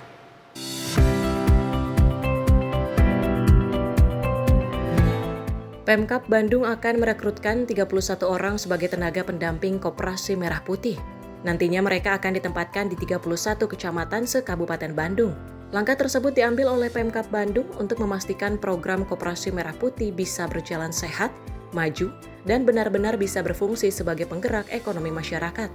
Bupati Bandung Dadang Supriyatna menjelaskan, jika tugas dari tenaga pendamping tersebut untuk bisa memberikan pendampingan intensif dan supervisi terhadap operasional Koperasi Merah Putih di masing-masing kecamatan. Bagaimana operasi desa dan Kelurahan Merah Putih itu berjalan? Kita kemana ya Koperasi Desa dan Merah Putih? Kita jangan kan MPG makanan gizi gratis. Kita kemana ya masalah Koperasi Merah Putih? Kita karena suasana pangan. Kang DS, sapaan akrabnya, juga berharap jika para pendamping tersebut akan dapat membantu Koperasi Merah Putih untuk bisa meningkatkan kualitas manajemen, pengembangan usaha, serta akses terhadap permodalan dan pasar. Kang DS meyakini dengan adanya pengelolaan yang baik dan profesional, Koperasi Merah Putih akan memberikan multiplier effect yang luar biasa dan menggerakkan roda perekonomian di desa-desa sejalan dengan harapan Presiden Prabowo Subianto. Tim redaksi Simpo TV melaporkan. Pemirsa, pemerintah Kabupaten Pandeglang, Banten ini terus menunjukkan keseriusan dalam meningkatkan kualitas gizi anak dan remaja melalui program Makan Bergizi Gratis atau MBG. Setelah berhasil dilaksanakan di sejumlah sekolah dan wilayah prioritas, tahun ini Pemkab Pandeglang resmi memperluas jangkauan program ke lebih banyak sekolah dari tingkat dasar atau SD hingga SMP. Pemkab Pandeglang berkomitmen mendukung program Makan Bergizi Gratis yang digagas Presiden Prabowo Subianto dengan memperluas jangkauan penerima. Hal ini disampaikan Wakil Bupati Pandeglang saat peluncuran program MBG di SMP Negeri 1 Labuan. Perluasan program MBG ini merupakan bentuk komitmen pemerintah daerah dalam mendukung tumbuh kembang generasi muda. Program MBG di Pandeglang saat ini telah menjangkau 8 kecamatan dengan sasaran 3.000 lebih siswa di setiap kecamatan. Setiap pelajar mendapatkan menu sehat dan seimbang, mulai dari karbohidrat, protein, sayur, hingga buah. Program MBG akan merata sampai tingkat SD hingga SMA, serta terjamin kualitasnya baik dari kebersihan maupun higienis. Satu program Pak Prabowo yang patut kita apresiasi karena ini bagian daripada untuk pemenuhan gizi putra-putri kita, supaya bagaimana putra-putri kita menjadi putra-putri yang cerdas, putra-putri yang kapabel, yang intelektual, juga bisa menjadi pemimpin di masa depan. Untuk makan bergizi gratis mayoritas di Kabupaten Pandeglang sudah diluncurkan di beberapa titik. Nanti kita dari pendidikan ada beberapa sekolah yang sudah tercover makan bergizi gratis dan ada beberapa sekolah yang belum tercover oleh makan bergizi gratis ini. Yang jelas ini insya Allah semua Kabupaten Pandeglang mulai dari tingkat PAUD, SD, SMP, SMK, SMA, nah ini mudah-mudahan bisa tercover karena salah satu kendalanya hari ini adalah terkait dapur umum. Maka dapur umum ini yang akan terus kita gencarkan supaya bagaimana dapur umum ini bisa tumbuh berdiri di masing-masing kecamatan untuk memenuhi menyuplai makan bergizi gratis ke masing-masing sekolah yang ada di Kabupaten Pandeglang. Yang terpenting adalah bagaimana lewat makan bergizi gratis ini putra-putri kita bisa tumbuh, cerdas, berkembang, dan bisa menjadi pemimpin di masa yang akan datang. Karena tujuan makan bergizi gratis ini adalah untuk bagaimana untuk menghadapi Indonesia Emas 2045. Sejumlah siswa menyambut positif program ini, diantaranya Dina Alfarahma, siswa kelas 7 SMP Negeri 1 Labuan yang mengaku senang dengan adanya MBG yang membantu kebutuhan gizinya sehari-hari. Senang bisa dapat makan gratis dari Pak Prabowo, rasanya enak. Ada ayam, ada sayuran, ada nasinya, ada susu sama ada kuahnya. Pemerintah Kabupaten Pandeglang optimis dengan dukungan berbagai pihak, program makan bergizi gratis akan menjadi langkah nyata dalam mempersiapkan generasi emas yang sehat, berprestasi, dan berdaya saing di masa depan. Dari Pandeglang, Banten, Firman Arif, kontributor Sinpo TV melaporkan. Sally dan juga pemirsa, dengan hadirnya program makan bergizi gratis ini tidak hanya bermanfaat untuk anak-anak, tapi juga bermanfaat juga untuk ibu-ibunya seperti itu ya. Banyak sekali yang juga senang dengan merasakan manfaat yang dirasakan terkait dengan makan bergizi gratis, apalagi kalau kita ketahui memang ada anggaran yang akan dinaikkan terkait MBG ini, karena dengan kenaikan anggaran ini tidak hanya seolah-olah untuk dinaikkan saja seperti itu, tapi juga untuk disesuaikan dari kualitasnya, jumlahnya, dan juga protein-protein yang juga akan ditambah seperti itu. Dengan protein-protein yang juga akan ditambah, pastinya juga dari anggaran pun akan bertambah juga. Tapi kalau kita melihat dari di Banten sendiri, ini sudah menyasar ke beberapa titik dan ini alhamdulillah sudah merata dan juga tepat sasaran pastinya. Dan kalau kita lihat dari Gubernur Banten Andersoni juga akan memastikan ini secara transparan, adil seperti itu, karena juga ini banyak sekali kolaborasi yang dilakukan, tidak hanya dilakukan oleh Pemkab ataupun di pemerintahan Provinsi Banten saja, tapi juga berkolaborasi dengan Polri, TNI seperti itu juga untuk pengadaan dan juga transportasi di sana. Betul, memang sejak diluncurkannya program makan bergizi gratis ini mendapat antusias ataupun respon positif dari warga atau masyarakat Indonesia. Memang kita ketahui tidak hanya untuk menyasar ke anak-anak di tingkat SD, SMP hingga SMA, namun ternyata program makan bergizi gratis juga menyasar kepada para ibu hamil yang memang masih mengandung beberapa bulan agar nantinya dapat nutrisi yang baik untuk janinnya dan bayinya, yang baik, betul. Ya?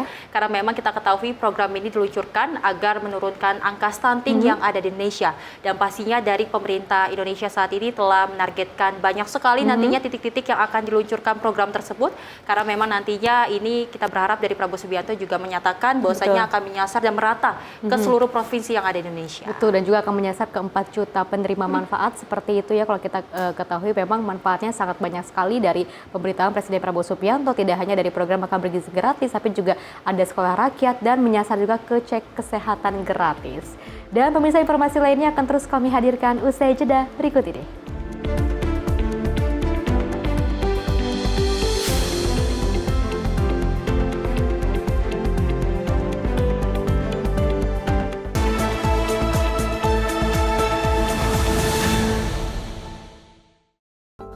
Sampurasun Jawa Barat, saat ini siaran Sinpo TV telah hadir di Cirebon, Jawa Barat di channel digital 29 UHF. Segera scan ulang saluran digital televisi Anda untuk memastikan Sinpo TV tetap selalu ada di layar kaca Anda. Sinpo TV, referensi berita politik masa kini.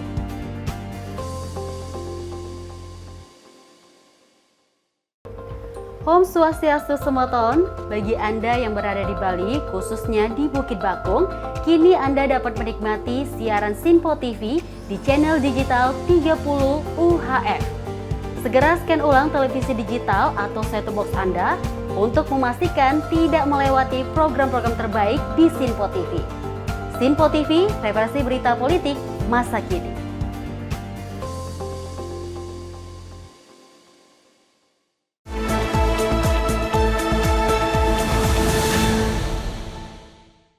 Selamat pagi pemirsa, Anda masih menyaksikan Menyapa Indonesia Pagi. Informasi kita lanjutkan, di mana Jakarta sudah memiliki TPS 3R yang bisa mengolah hingga puluhan ton sampah setiap harinya. Hal ini sebagai upaya Pemprov DKI Jakarta untuk melakukan pengendalian dan mengatasi masalah sampah. Tentunya sampah tidak hanya ditumpuk tapi dipilih, diolah dan juga dimanfaatkan kembali menjadi bahan bakar dan juga pupuk.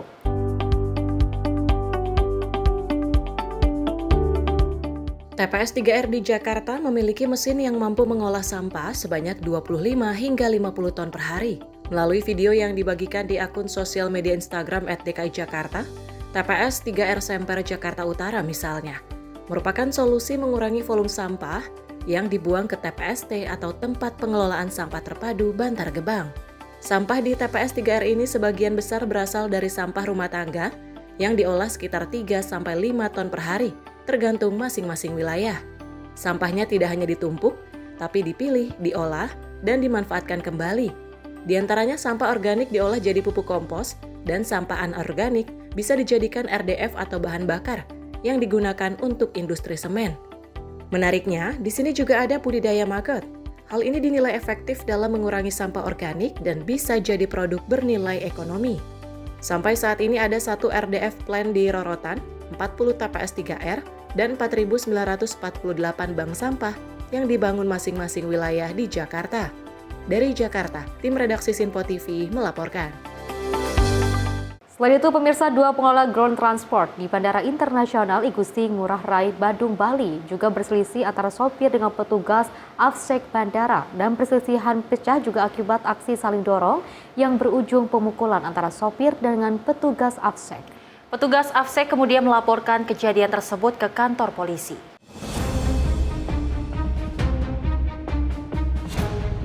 Inilah video berdurasi pendek yang viral di media sosial. Pada video amatir tersebut memperlihatkan perkelahian antara petugas AFSEK dengan seorang pria berpakaian kemeja kuning di area Terminal Internasional Bandara I Gusti Ngurah Rai, Bali. Perkelahian itu memicu kepanikan sejumlah orang di sekitar lokasi dan langsung menjadi perhatian warganet. Keributan yang awalnya hanya melibatkan 2 pengelola ground transport di Bandara Ngurah Rai menjadi meluas, menjadi keributan massa dan semakin tidak terkendali. Pengelola Bandara Ngurah Rai berdalih tindakan yang dilakukan petugas AFSEK merupakan upaya pertahanan diri dan mengamankan oknum pengemudi yang memperkeruh situasi. Petugas AFSEK yang menjadi korban pemukulan akhirnya melaporkan kejadian tersebut ke Polres kawasan Bandara Ngurah Rai. Kasat Reskrim kawasan Bandara Ngurah Rai, Ibtu Rionson Ritonga, membenarkan terjadinya peristiwa tersebut dan pihaknya telah menerima laporan dari pihak yang menjadi korban. Saat ini Satreskrim Polres Bandara masih melakukan pendalaman dengan memeriksa keterangan para saksi maupun korban untuk mengungkap secara jelas peristiwa tersebut. 2 korban laki-laki yang bekerja sebagai AFSEK masing-masing berinisial Kadek PP yang beralamat di Gianyar, Bali, dan Kadek AK yang beralamat di Tuban, Kuta Badung. Untuk laporan kami terima ada 1 dari teman-teman dari Angkasa Pura, dari AFSEK yang memang mengalami sejumlah luka.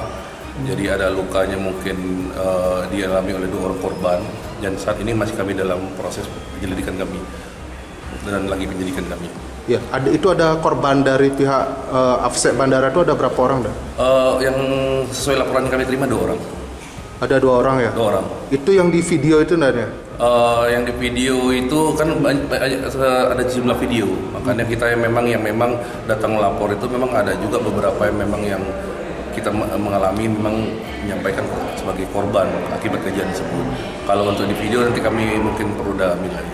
Itu dilengkapi visum atau seperti apa? Ya tentu, setelah kita buat laporan sesuai prosedur kita mengajak korban untuk membawa ke rumah sakit untuk dilakukan visum. Sementara itu Polres kawasan Bandara I Gusti Ngurah Rai telah memeriksa sekitar 10 orang saksi. Dari ke-10 saksi yang telah diperiksa, kemungkinan akan ada yang menjadi tersangka. Dari Bali, Bagus Raditya, kontributor Sinpo TV, melaporkan. Pemirsa, Wakil Presiden RI Gibran Rakabuming Raka menanggapi usulan salah satu anggota DPR RI mengenai penyediaan gerbong khusus merokok. Dan Wapres menegaskan bahwa penyediaan fasilitas dalam transportasi umum harus mengacu pada skala prioritas dan kebutuhan masyarakat. Wakil Presiden Republik Indonesia Gibran Rakabuming Raka melakukan perjalanan menggunakan kereta api Bandara Internasional Adi Sumarmo nomor 573B, relasi Caruban Bandara Adi Sumarmo dari Stasiun Palur menuju Stasiun Solo Balapan pada Minggu 24 Agustus 2025. Usai melakukan perjalanan tersebut, Wapres menanggapi usulan salah satu anggota DPR RI mengenai penyediaan gerbong khusus merokok. Wapres menegaskan bahwa penyediaan fasilitas dalam transportasi umum harus mengacu pada skala prioritas dan kebutuhan masyarakat. Ia menambahkan bahwa dalam setiap perumusan kebijakan, pendekatan berbasis prioritas sangat penting. Wapres menyebutkan bahwa regulasi yang ada sudah jelas mengatur tentang larangan merokok di transportasi umum. Ini nanti tergantung dengan kekuatan fiskal yang ada di internal KAI. Jika ada ruang fiskal, ya kalau pendapat saya pribadi lebih baik diprioritaskan untuk misalnya ibu hamil, ibu menyusui, balita, lansia, kaum difabel. Jadi misalnya ada ruang laktasi di gerbongnya, mungkin toiletnya, kamar mandinya bisa dilebarkan sehingga ibu-ibu bisa mengganti popok bayi dengan lebih nyaman. Saya kira itu lebih prioritas. Sekali lagi, dalam perumusan sebuah kebijakan ada skala prioritasnya. Dalam kesempatan itu, Wapres juga menekankan bahwa kebijakan di sektor transportasi harus selaras dengan visi Presiden Prabowo Subianto di bidang kesehatan. Meski begitu, Wapres tetap menyampaikan apresiasi terhadap masukan DPR RI dan aspirasi masyarakat. Tim redaksi Sinpo TV melaporkan. Pemirsa, Presiden Prabowo Subianto juga menganugerahkan tanda kehormatan kepada 141 tokoh dari berbagai bidang sebagai bentuk apresiasi negara. Para penerima tanda kehormatan menyampaikan rasa syukur dan bangga atas apresiasi yang diberikan negara dalam dedikasi dan kerja keras yang telah dilakukan selama ini. Presiden Prabowo Subianto menganugerahkan tanda kehormatan negara kepada 141 tokoh dari berbagai bidang seperti pejabat, akademisi, profesional, hingga seniman. Acara penganugerahan berlangsung di Istana Negara Jakarta pada Senin 25 Agustus 2025 sebagai bentuk apresiasi negara atas jasa dan pengabdian para tokoh di bidang masing-masing. Saya hanya ingin menyampaikan atas nama negara dan bangsa sekali lagi terima kasih atas jasa-jasa pengabdian saudara-saudara sekalian dan mereka-mereka yang orang tuanya tidak hadir, ahli waris juga atas nama negara dan bangsa. Terima kasih kami, Republik Indonesia atas pengabdian saudara-saudara sekalian. Semoga jasa-jasa saudara-saudara terus menjadi warisan bagi generasi penerus. Salah satu penerima penghargaan adalah Karina Citra Dewi Jo, ilmuwan yang terlibat dalam pengembangan vaksin COVID-19 Oxford AstraZeneca. Ia dianugerahi bintang jasa utama atas kontribusinya dalam pengembangan bioteknologi dan kesehatan global, termasuk dalam merumuskan formula untuk produksi massal vaksin tersebut. Terima kasih pada Pak Prabowo sebagai Presiden yang telah menghargai STEM, ya, terutama di bidang sains. Ya, menurut saya sih sains sangat penting, terutama di bidang kesehatan, karena merupakan salah satu bentuk ketahanan kesehatan yang sangat penting di suatu negara gitu kan. Masalahnya pandemi gitu, jadi kita butuh vaksin untuk menangani masalahnya supaya cepat selesai, jadi tidak merugikan masyarakat dan negara seperti itu. Penghargaan juga diberikan kepada seniman senior Jaja Miharja yang telah berkiprah sejak 1965 di dunia hiburan Indonesia. Ia menerima bintang budaya Paramadharma sebagai bentuk pengakuan atas perannya dalam melestarikan budaya lewat seni peran dan lawakan. Jaja mengungkapkan rasa syukurnya atas perhatian pemerintah terhadap seniman di bawah pimpinan Prabowo Subianto.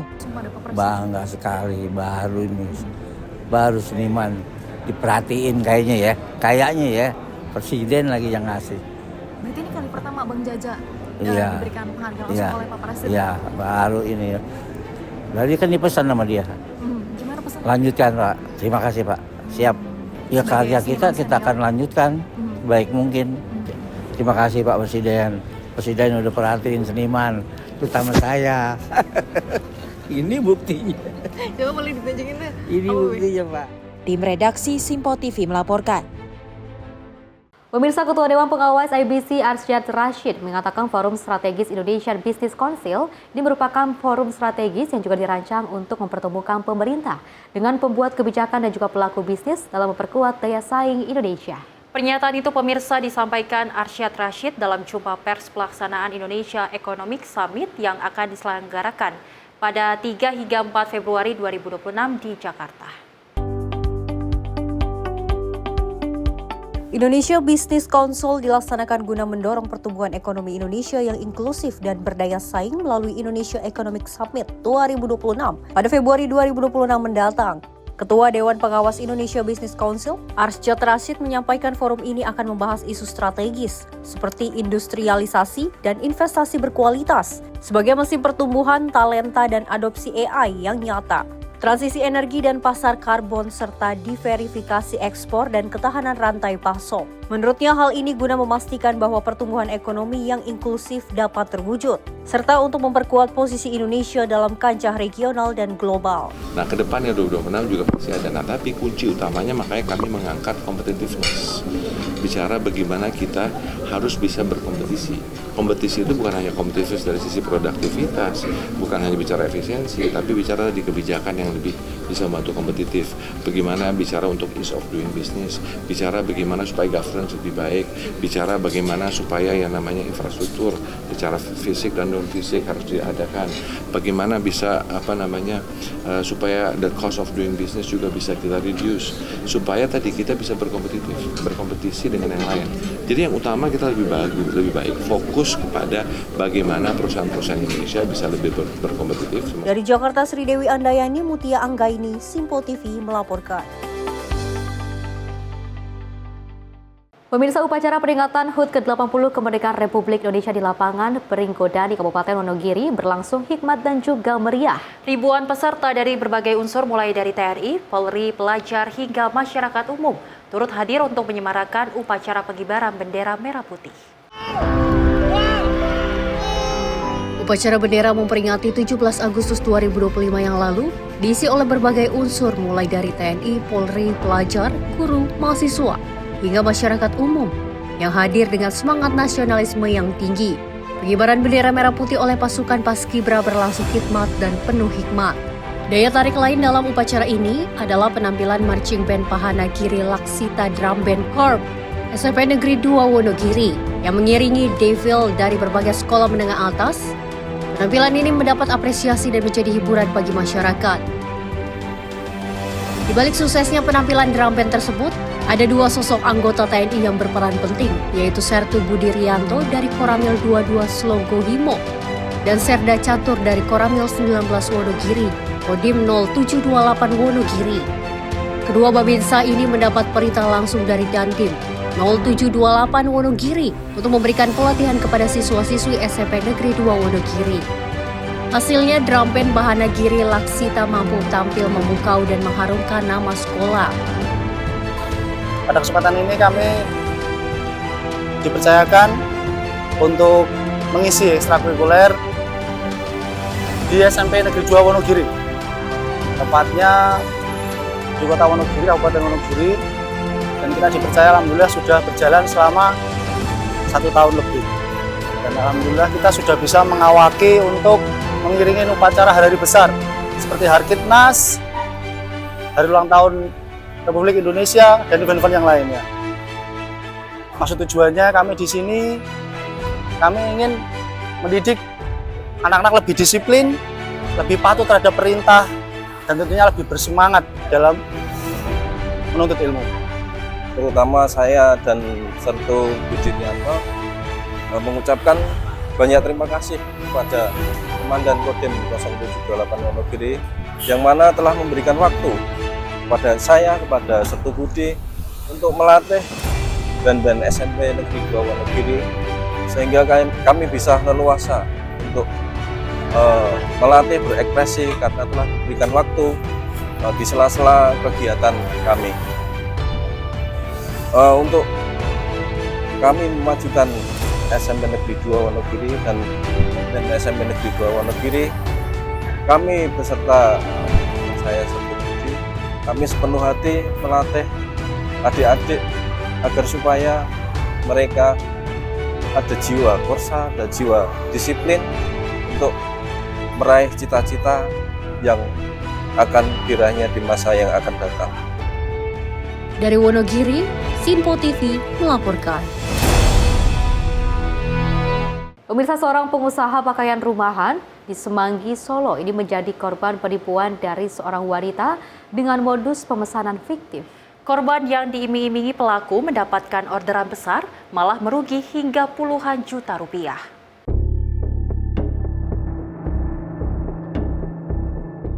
Inilah pelaku penipuan dengan modus pemesanan fiktif yang berhasil diringkus Satreskrim Polresta Solo.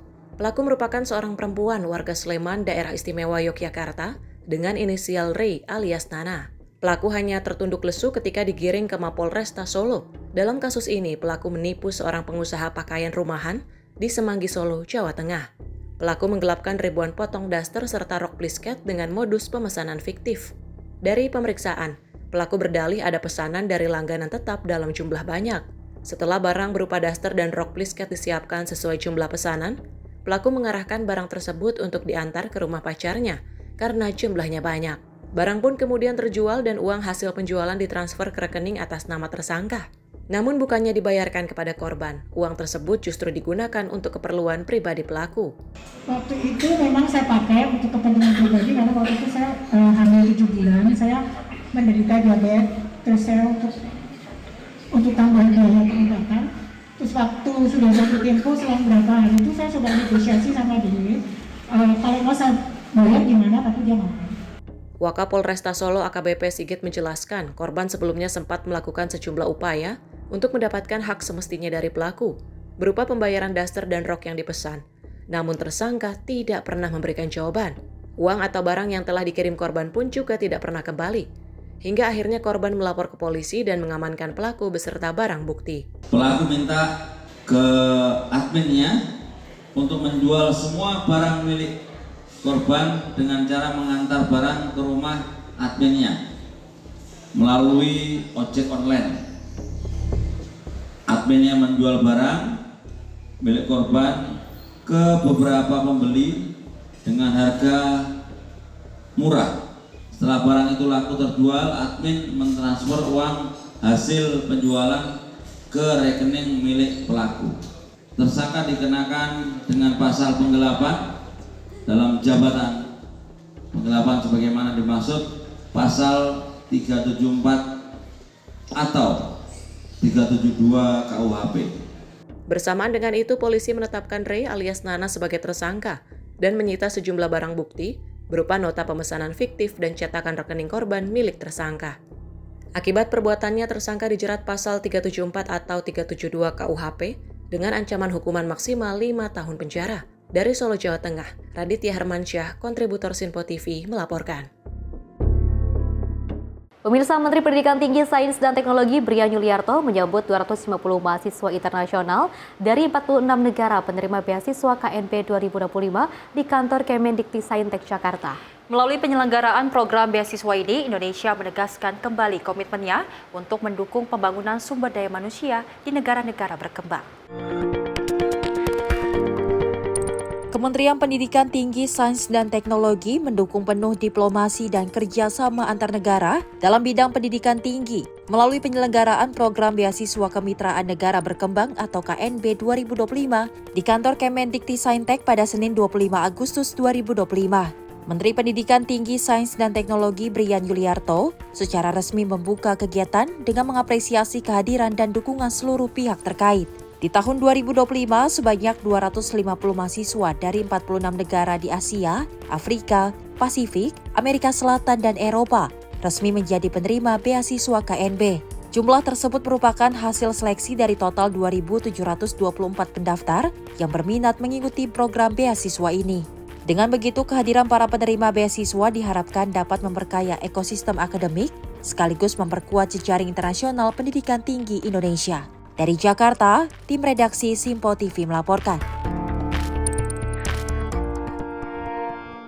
Seri dan juga pemirsa, kita ketahui bahwa dunia pendidikan saat ini sangat penting sekali, sangat luar biasa sekali, apalagi kalau kita melihat dari pemerintahan Presiden Prabowo Subianto banyak sekali yang sudah digencarkan dan juga menjadi sebuah program prioritas, salah satunya adalah pendidikan gratis pastinya. Dan ini juga sudah menyasar beberapa titik daerah dan harus kita bangun dari desa seperti itu ya, agar nantinya mereka-mereka ini yang berada di kawasan desa ini bisa menikmati dan juga bisa sama-sama mendapatkan kesempatan yang sama seperti belajar bersama, terus juga meraih cita-cita seperti itu. Dan kalau kita lihat memang program ini sudah menyasar ke beberapa titik di daerah Indonesia seperti itu.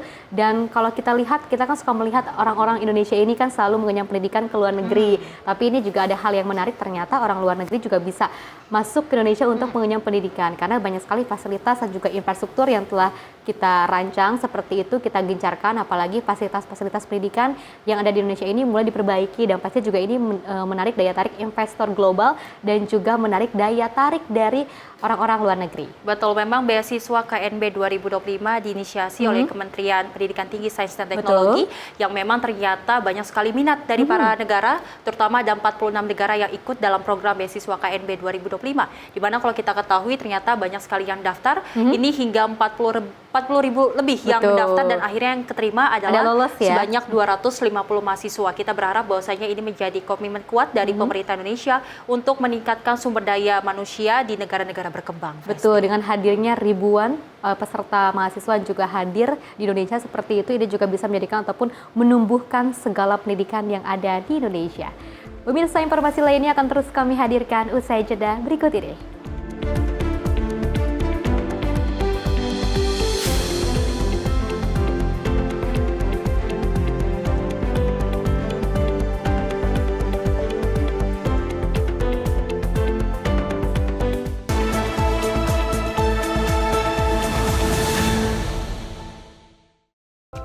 Horas Maju Ajo Medan. Untuk Anda yang berada di Bandar Baru, Sumatera Utara, kini Simpo TV hadir di channel digital 28 UHF. Jangan lupa terus lakukan scan ulang secara berkala agar Simpo TV hadir sebagai televisi terbaik di layar kaca Anda. Simpo TV, referensi berita politik masa kini.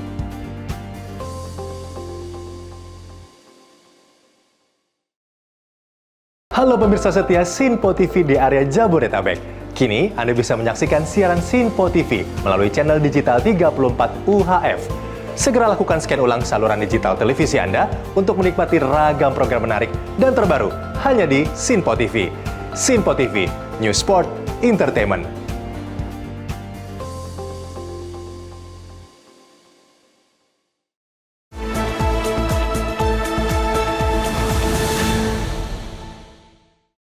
Terima kasih pemirsa, Anda masih menyaksikan Menyapa Indonesia Pagi, di mana Presiden Prabowo Subianto meminta percepat birokrasi proyek Waste to Energy dengan target administrasi selesai pada 3 bulan. Tentunya Menteri Zulkifli Hasan menyatakan pemerintah akan memangkas keterlibatan pihak agar proses lebih sederhana dan juga proyek bisa lebih terrealisasi.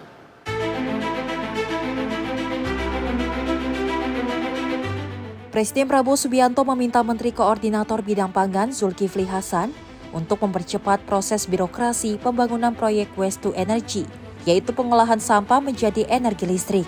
Hal ini disampaikan dalam rapat terbatas di Istana Negara Jakarta pada Senin 25 Agustus 2025.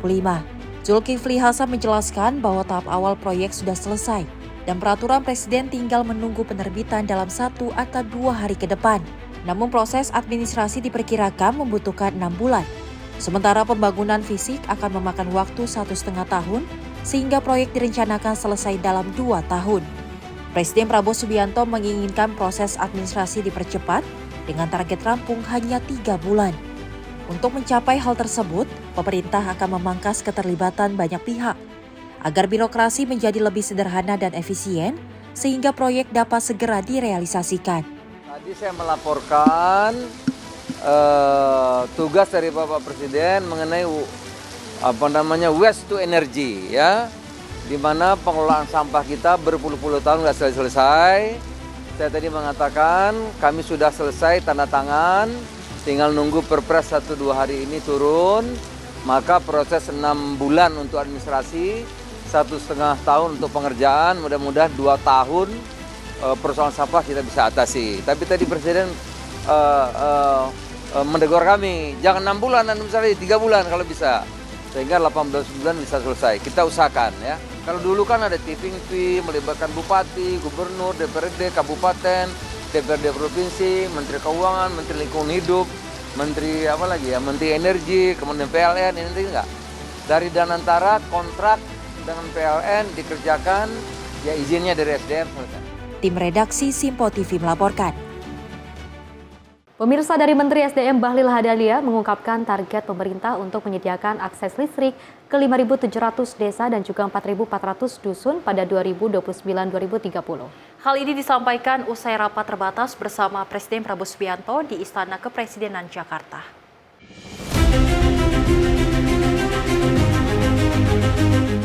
Salah satu hasil rapat terbatas yang dipimpin Presiden Prabowo Subianto di Istana Kepresidenan Jakarta adalah rencana pemerintah menyalurkan listrik ke 5.700 desa dan 4.400 dusun pada tahun 2029 hingga 2030. Target tersebut disampaikan oleh Menteri SDM Bahlil Lahadalia usai mengikuti rapat bersama sejumlah Menteri Kabinet Merah Putih pada Senin 25 Agustus 2025. Dalam pertemuan tersebut, pemerintah turut membahas program-program yang belum terrealisasi di tahun 2025, serta menyusun agenda prioritas untuk tahun-tahun selanjutnya. Menurut Bahlil, anggaran untuk program elektrifikasi ini masih dalam proses perhitungan, namun sudah masuk dalam rancangan APBN 2026. Ekonomi ya, kita bahas tentang ekonomi, terus program-program 2025 yang masih pending yang harus segera diselesaikan. Terus kita juga berbicara tentang prospek program 2026 dalam rangka pertumbuhan ekonomi. Dari sisi energi, kita akan mencoba untuk membangun 5.700 desa yang belum terair listrik dan 4.400 dusun. Jadi kita akan selesaikan sampai dengan 2029-2030. Targetnya itu semua selesai. Anggarannya Pak berapa Pak? Anggarannya kurang lebih sekitar lagi dihitung. Tapi mulai di 2025 di perubahan anggaran dan 2026 sudah dimasukkan anggarannya. Dari APBN Pak? APBN, karena itu kan untuk pelayanan masyarakat. Karena apa? Tadi kami melapor kepada Bapak Presiden, ini urusan rakyat kecil di bawah ini nggak bisa kita menghitung secara ekonomi. Jadi dibutuhkan kehadiran negara. Dan Bapak Presiden memerintahkan langsung menganggarkan. Terkait rencana penyaluran LPG 3 kg, Menteri ESDM Bahlil menegaskan bahwa mulai tahun depan pembeliannya akan dibatasi dan diatur menggunakan KTP. Sementara teknis pelaksanaannya masih dalam proses penyusunan. LPG 3 kilo bakal berdasarkan NIK Pak atau tahun depan? Tahun depan ya, dia akan jadi yang kaya, nggak usah pakai LPG 3 kilo lah. Ya diesel 8, 9, 10, saya pikir mereka dengan kesadaran lah. Jadi kalau mau beli harus pakai KTP Pak? Teknisnya lagi diatur ya. Rapat terbatas ini merupakan bagian dari rangkaian kegiatan Presiden Prabowo Subianto yang sebelumnya juga melantik duta besar dan memberikan tanda kehormatan kepada lebih dari 100 tokoh dari berbagai bidang. Tim redaksi Simpo TV melaporkan. Pemirsa, DPR RI menggelar sidang paripurna keempat masa persidangan ke-1 tahun sidang 2025-2026 di Kompleks Parlemen Senayan, Jakarta pada Selasa pagi. Dalam rapat tersebut, pemirsa secara resmi mengesahkan terhadap RUU perubahan ketiga tentang penyelenggaraan haji dan umroh serta persetujuan pemberian kewarganegaraan atlet ASI. DPR RI menggelar sidang paripurna keempat masa persidangan 1 tahun 2025-2026 di Kompleks Parlemen Senayan, Jakarta pada Selasa pagi. Rapat paripurna dipimpin langsung oleh Wakil Ketua DPR Cucun Ahmad Samsurizal dengan didampingi oleh Wakil Ketua DPR lainnya Dasko dan Saan Mustopa. Sejumlah agenda yang dibahas dalam paripurna yaitu mengesahkan terhadap RUU perubahan ketiga tentang penyelenggaraan ibadah haji dan umroh, serta persetujuan pemberian kewarganegaraan terhadap atlet asing. Adapun anggota yang menghadiri rapat paripurna sebanyak 293 anggota dari perwakilan fraksi-fraksi. Terima kasih kami sampaikan kepada Ketua Komisi 8 DPR RI yang telah menyampaikan laporan hasil pembahasan rancangan undang-undang tersebut. Tibalah saatnya kami minta persetujuan fraksi-fraksi terhadap rancangan undang-undang tentang perubahan ketiga atas Undang-Undang Nomor 8 Tahun 2019 tentang penyelenggaraan haji dan umroh. Apakah dapat disetujui untuk disahkan menjadi undang-undang?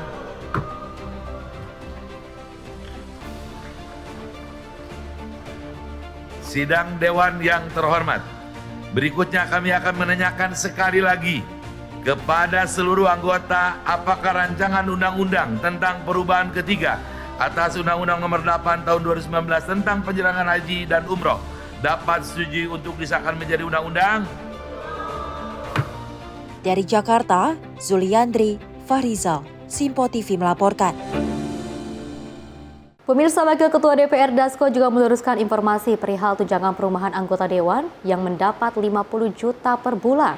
Dan Dasko mengatakan tunjangan 50 juta per bulan hanya diberikan kepada anggota DPR yang telah dilantik sejak Oktober 2024 lalu hingga hanya Oktober 2025. Wakil Ketua DPR Dasko menjelaskan bahwa anggota DPR mendapatkan tunjangan perumahan sebesar 50 juta per bulan hanya diberikan kepada anggota Dewan yang telah dilantik sejak Oktober 2024 lalu hingga Oktober 2025 mendatang. Dasko mengatakan uang tersebut akan digunakan untuk kontrak rumah selama 5 tahun atau selama periode 2024 hingga 2029. Tunjangan perumahan anggota DPR diberikan karena per Oktober 2024 mereka pun sudah tidak memperoleh fasilitas rumah, melainkan digantikan dengan uang kompensasi. Dirinya juga menegaskan November 2025 nanti, anggota DPR sudah tidak mendapatkan tunjangan perumahan lagi. Ya, jadi memang kita akan jelaskan kepada masyarakat bahwa tunjangan perumahan itu pada saat anggota DPR dilantik bulan Oktober 2024, itu anggota DPR sudah tidak mendapatkan fasilitas perumahan di Kalibata. Nah, sehingga dipandang perlu untuk kemudian memberikan fasilitas rumah berupa dana untuk kontrak rumah. Nah, tapi karena waktu tahun 2024 itu juga anggarannya belum tersedia langsung, sehingga anggota DPR diberikan setiap bulan dari Oktober 2024 sampai dengan Oktober 2025 itu per bulan 50 juta yang nantinya akan dipakai kontrak untuk selama 5 tahun periode 2024-2029. Jadi saya ulangi bahwa anggota DPR itu mendapatkan tunjangan perumahan setiap bulannya 50 juta dari bulan Oktober 2024 sampai dengan bulan Oktober 2025, yang mana uang tersebut akan dipakai untuk kontrak rumah selama masa jabatan anggota DPR 5 tahun, yaitu selama 2024 dan sampai dengan 2029. Jadi setelah Oktober 2025, setelah bulan Oktober 2025, anggota DPR itu tidak akan mendapatkan tunjangan kontrak rumah lagi. Nah, jadi itu diangsur dari Oktober 2024 sampai Oktober 2025. Jadi setahun setiap bulannya 50 juta yang akan dipakai untuk biaya kontrak selama 5 tahun. Jadi nanti jikalau teman-teman melihat daftar tunjangan di bulan November 2025 itu yang 50 juta sudah nggak ada lagi itu ya.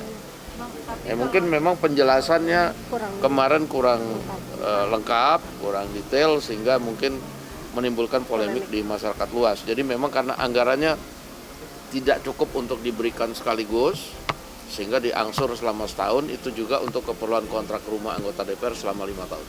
Demikian. Tapi kalau angka 50 jutanya itu didapatkan dari mana sih Bang? Ada yang bilang kan dari Menkyu, ada bilang dari Setjen atau seperti apa? Saya kurang jelas itu kemudian diputuskannya itu, biasanya diputuskannya di Menkyu, tapi kemudian usulannya kemungkinan dari Sekretariat Jenderal dengan hitung-hitungan sewa harga sewa rumah di Jakarta untuk selama 5 tahun ya, selama 5 tahun.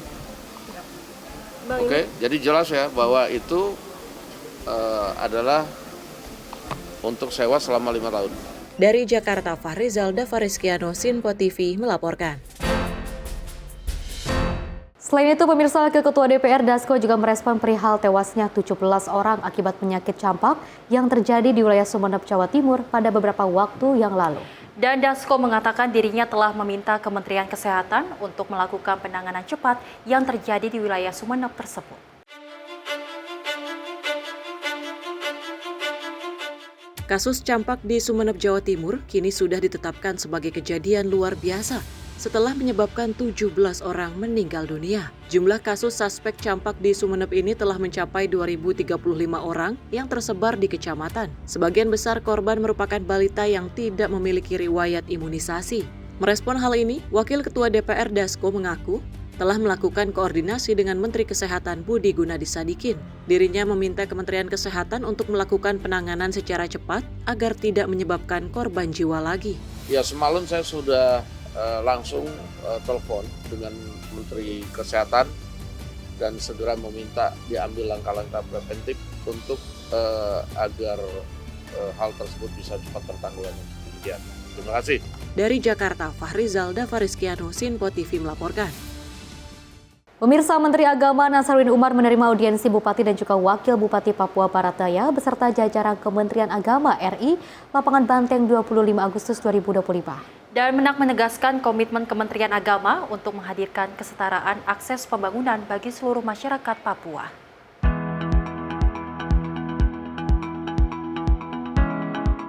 Menteri Agama Nasaruddin Umar menegaskan bahwa percepatan pembangunan di Papua harus berjalan seimbang antara aspek fisik dan spiritual. Hal ini disampaikannya saat menerima kunjungan Gubernur Papua Barat Daya, Wakil Gubernur Papua Barat, beserta jajaran pemerintah daerah dan perwakilan Kanwil Kemenak Papua Barat di kantor Kementerian Agama Jakarta. Menak menegaskan komitmen Kementerian Agama untuk menghadirkan kesetaraan akses pembangunan bagi seluruh masyarakat Papua, termasuk dalam penyediaan fasilitas layanan lintas agama. Menurut Menak, pembangunan spiritual tidak kalah penting dari pembangunan fisik. Papua yang kaya dengan keragaman agama dan budaya membutuhkan ruang pembinaan rohani, pendidikan keagamaan, dan forum dialog antar umat beragama, agar masyarakatnya dapat hidup rukun, saling menghargai, dan menjauhi konflik. Pertemuan ini menjadi momentum untuk memperkuat sinergi antara Kementerian Agama dengan pemerintah daerah Papua Barat dan Papua Barat Daya. Menak berharap kolaborasi yang terjalin dapat mempercepat pemerataan pembangunan, baik infrastruktur maupun penguatan nilai-nilai spiritualitas masyarakat Papua. Tim redaksi Sinpo TV melaporkan. Dari Gubernur Jawa Timur, Hovifah Indar Parawansa kembali turun ke pasar untuk memastikan kelancaran distribusi beras, stabilisasi pasokan, dan harga pangan. Kali ini pemirsa, Hovifah mengunjungi Pasar Sopoyono, Surabaya, Jawa Timur pada Senin 25 Agustus 2025. Gubernur Jawa Timur Hovifah Indar Parawansa meninjau langsung distribusi beras program stabilisasi pasokan dan harga pangan atau SPHP di Pasar Sopoyono, Surabaya pada Senin 25 Agustus 2025. Kunjungan ini dilakukan untuk memastikan kelancaran distribusi beras medium bersubsidi dari Perum Bulog kepada masyarakat. Hovifah berdialog dengan sejumlah pedagang dan pembeli. Ia menanyakan ketersediaan stok, kendala pasokan, dan membagikan beras SPHP kemasan 5 kg kepada masyarakat yang antusias menyambutnya. Menurutnya kebutuhan beras SPHP di masyarakat sangat tinggi dan banyak yang membeli beras medium dibandingkan beras premium. Maka dari itu Hovifah meminta pihak Bulog bersama Bappenas agar dapat terus mendistribusikan beras dengan lancar, merata dan lebih menjangkau lagi. SPHP itu memang kebutuhan yang sangat tinggi yang tentu kita berharap bahwa Bulog bersama Bappenas bisa terus mendistribusikan dengan lebih lancar lagi, lebih merata lagi, lebih menjangkau lagi. Tim redaksi Sinpo TV melaporkan. Pemirsa, pemerintah Kabupaten Cianjur menyalurkan obat cacing kepada para siswa sekolah dasar di Kabupaten Cianjur pada Senin 25 Agustus 2025. Langkah ini merupakan bagian dari program nasional pencegahan cacingan pada anak yang tengah digalakan oleh pemerintah pusat.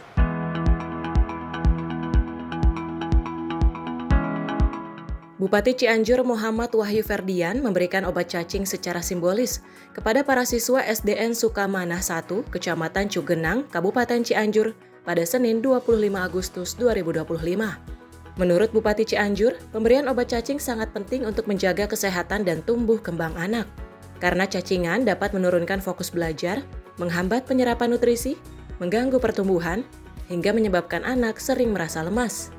Ia menyebutkan obat cacing dapat diperoleh gratis di puskesmas atau melalui kegiatan program POPM yang rutin dilaksanakan di sekolah-sekolah. Program nasional ini mewajibkan anak-anak mengonsumsi obat cacing minimal 2 kali dalam setahun. Warga masyarakat bisa datang ke puskesmas, kita gratis obatnya, atau juga puskesmas ada program namanya POPM, itu tuh, pemberian obat pencegahan massal cacingan di sekolah-sekolah.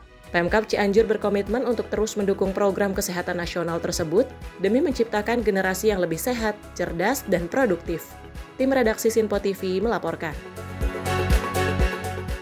Banyak sekali aksi-aksi nyata yang dilakukan oleh pemerintah, salah satunya juga ada di beberapa daerah. Kalau kita lihat memang ada di daerah Cianjur seperti itu, ya, ini melakukan hal-hal yang sangat luar biasa sekali. Tidak hanya terkait dengan cek kesehatan gratis, tapi juga bagaimana anak-anak, khususnya anak-anak kecil, anak-anak SD, SMP, SMA juga bisa mendapatkan obat-obatan yang bisa bermanfaat untuk mereka seperti itu, ya. Apalagi kalau kita melihat kasus Raya yang juga di Sukabumi, ini anak berusia 4 tahun yang digerogoti oleh cacing seperti itu, sangat menyedihkan sekali, ya. Saya dan juga pemirsa, mudah-mudahan dengan adanya perhatian khusus dari pemerintah daerah seperti Bupati Cianjur dan juga bupati-bupati lainnya, alhamdulillah dengan adanya gerakan untuk memberikan obat cacing kepada anak-anak ini bisa menyehatkan anak-anak dan juga mencegah dari adanya cacingan. Betul, menjadi perhatian juga terhadap orang tua dan anak-anak untuk meminum obat cacing ini 6 bulan sekali, karena memang ternyata obat cacing ini sangat penting agar nantinya apa yang kita makan ini nutrisinya tidak dimakan oleh cacing. Kalau kita sudah memakan obat cacing, ya Festi,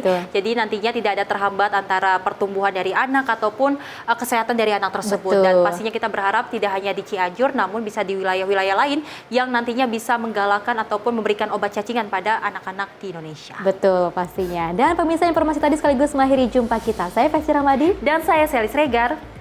Terima kasih dan sampai jumpa. Sampai jumpa.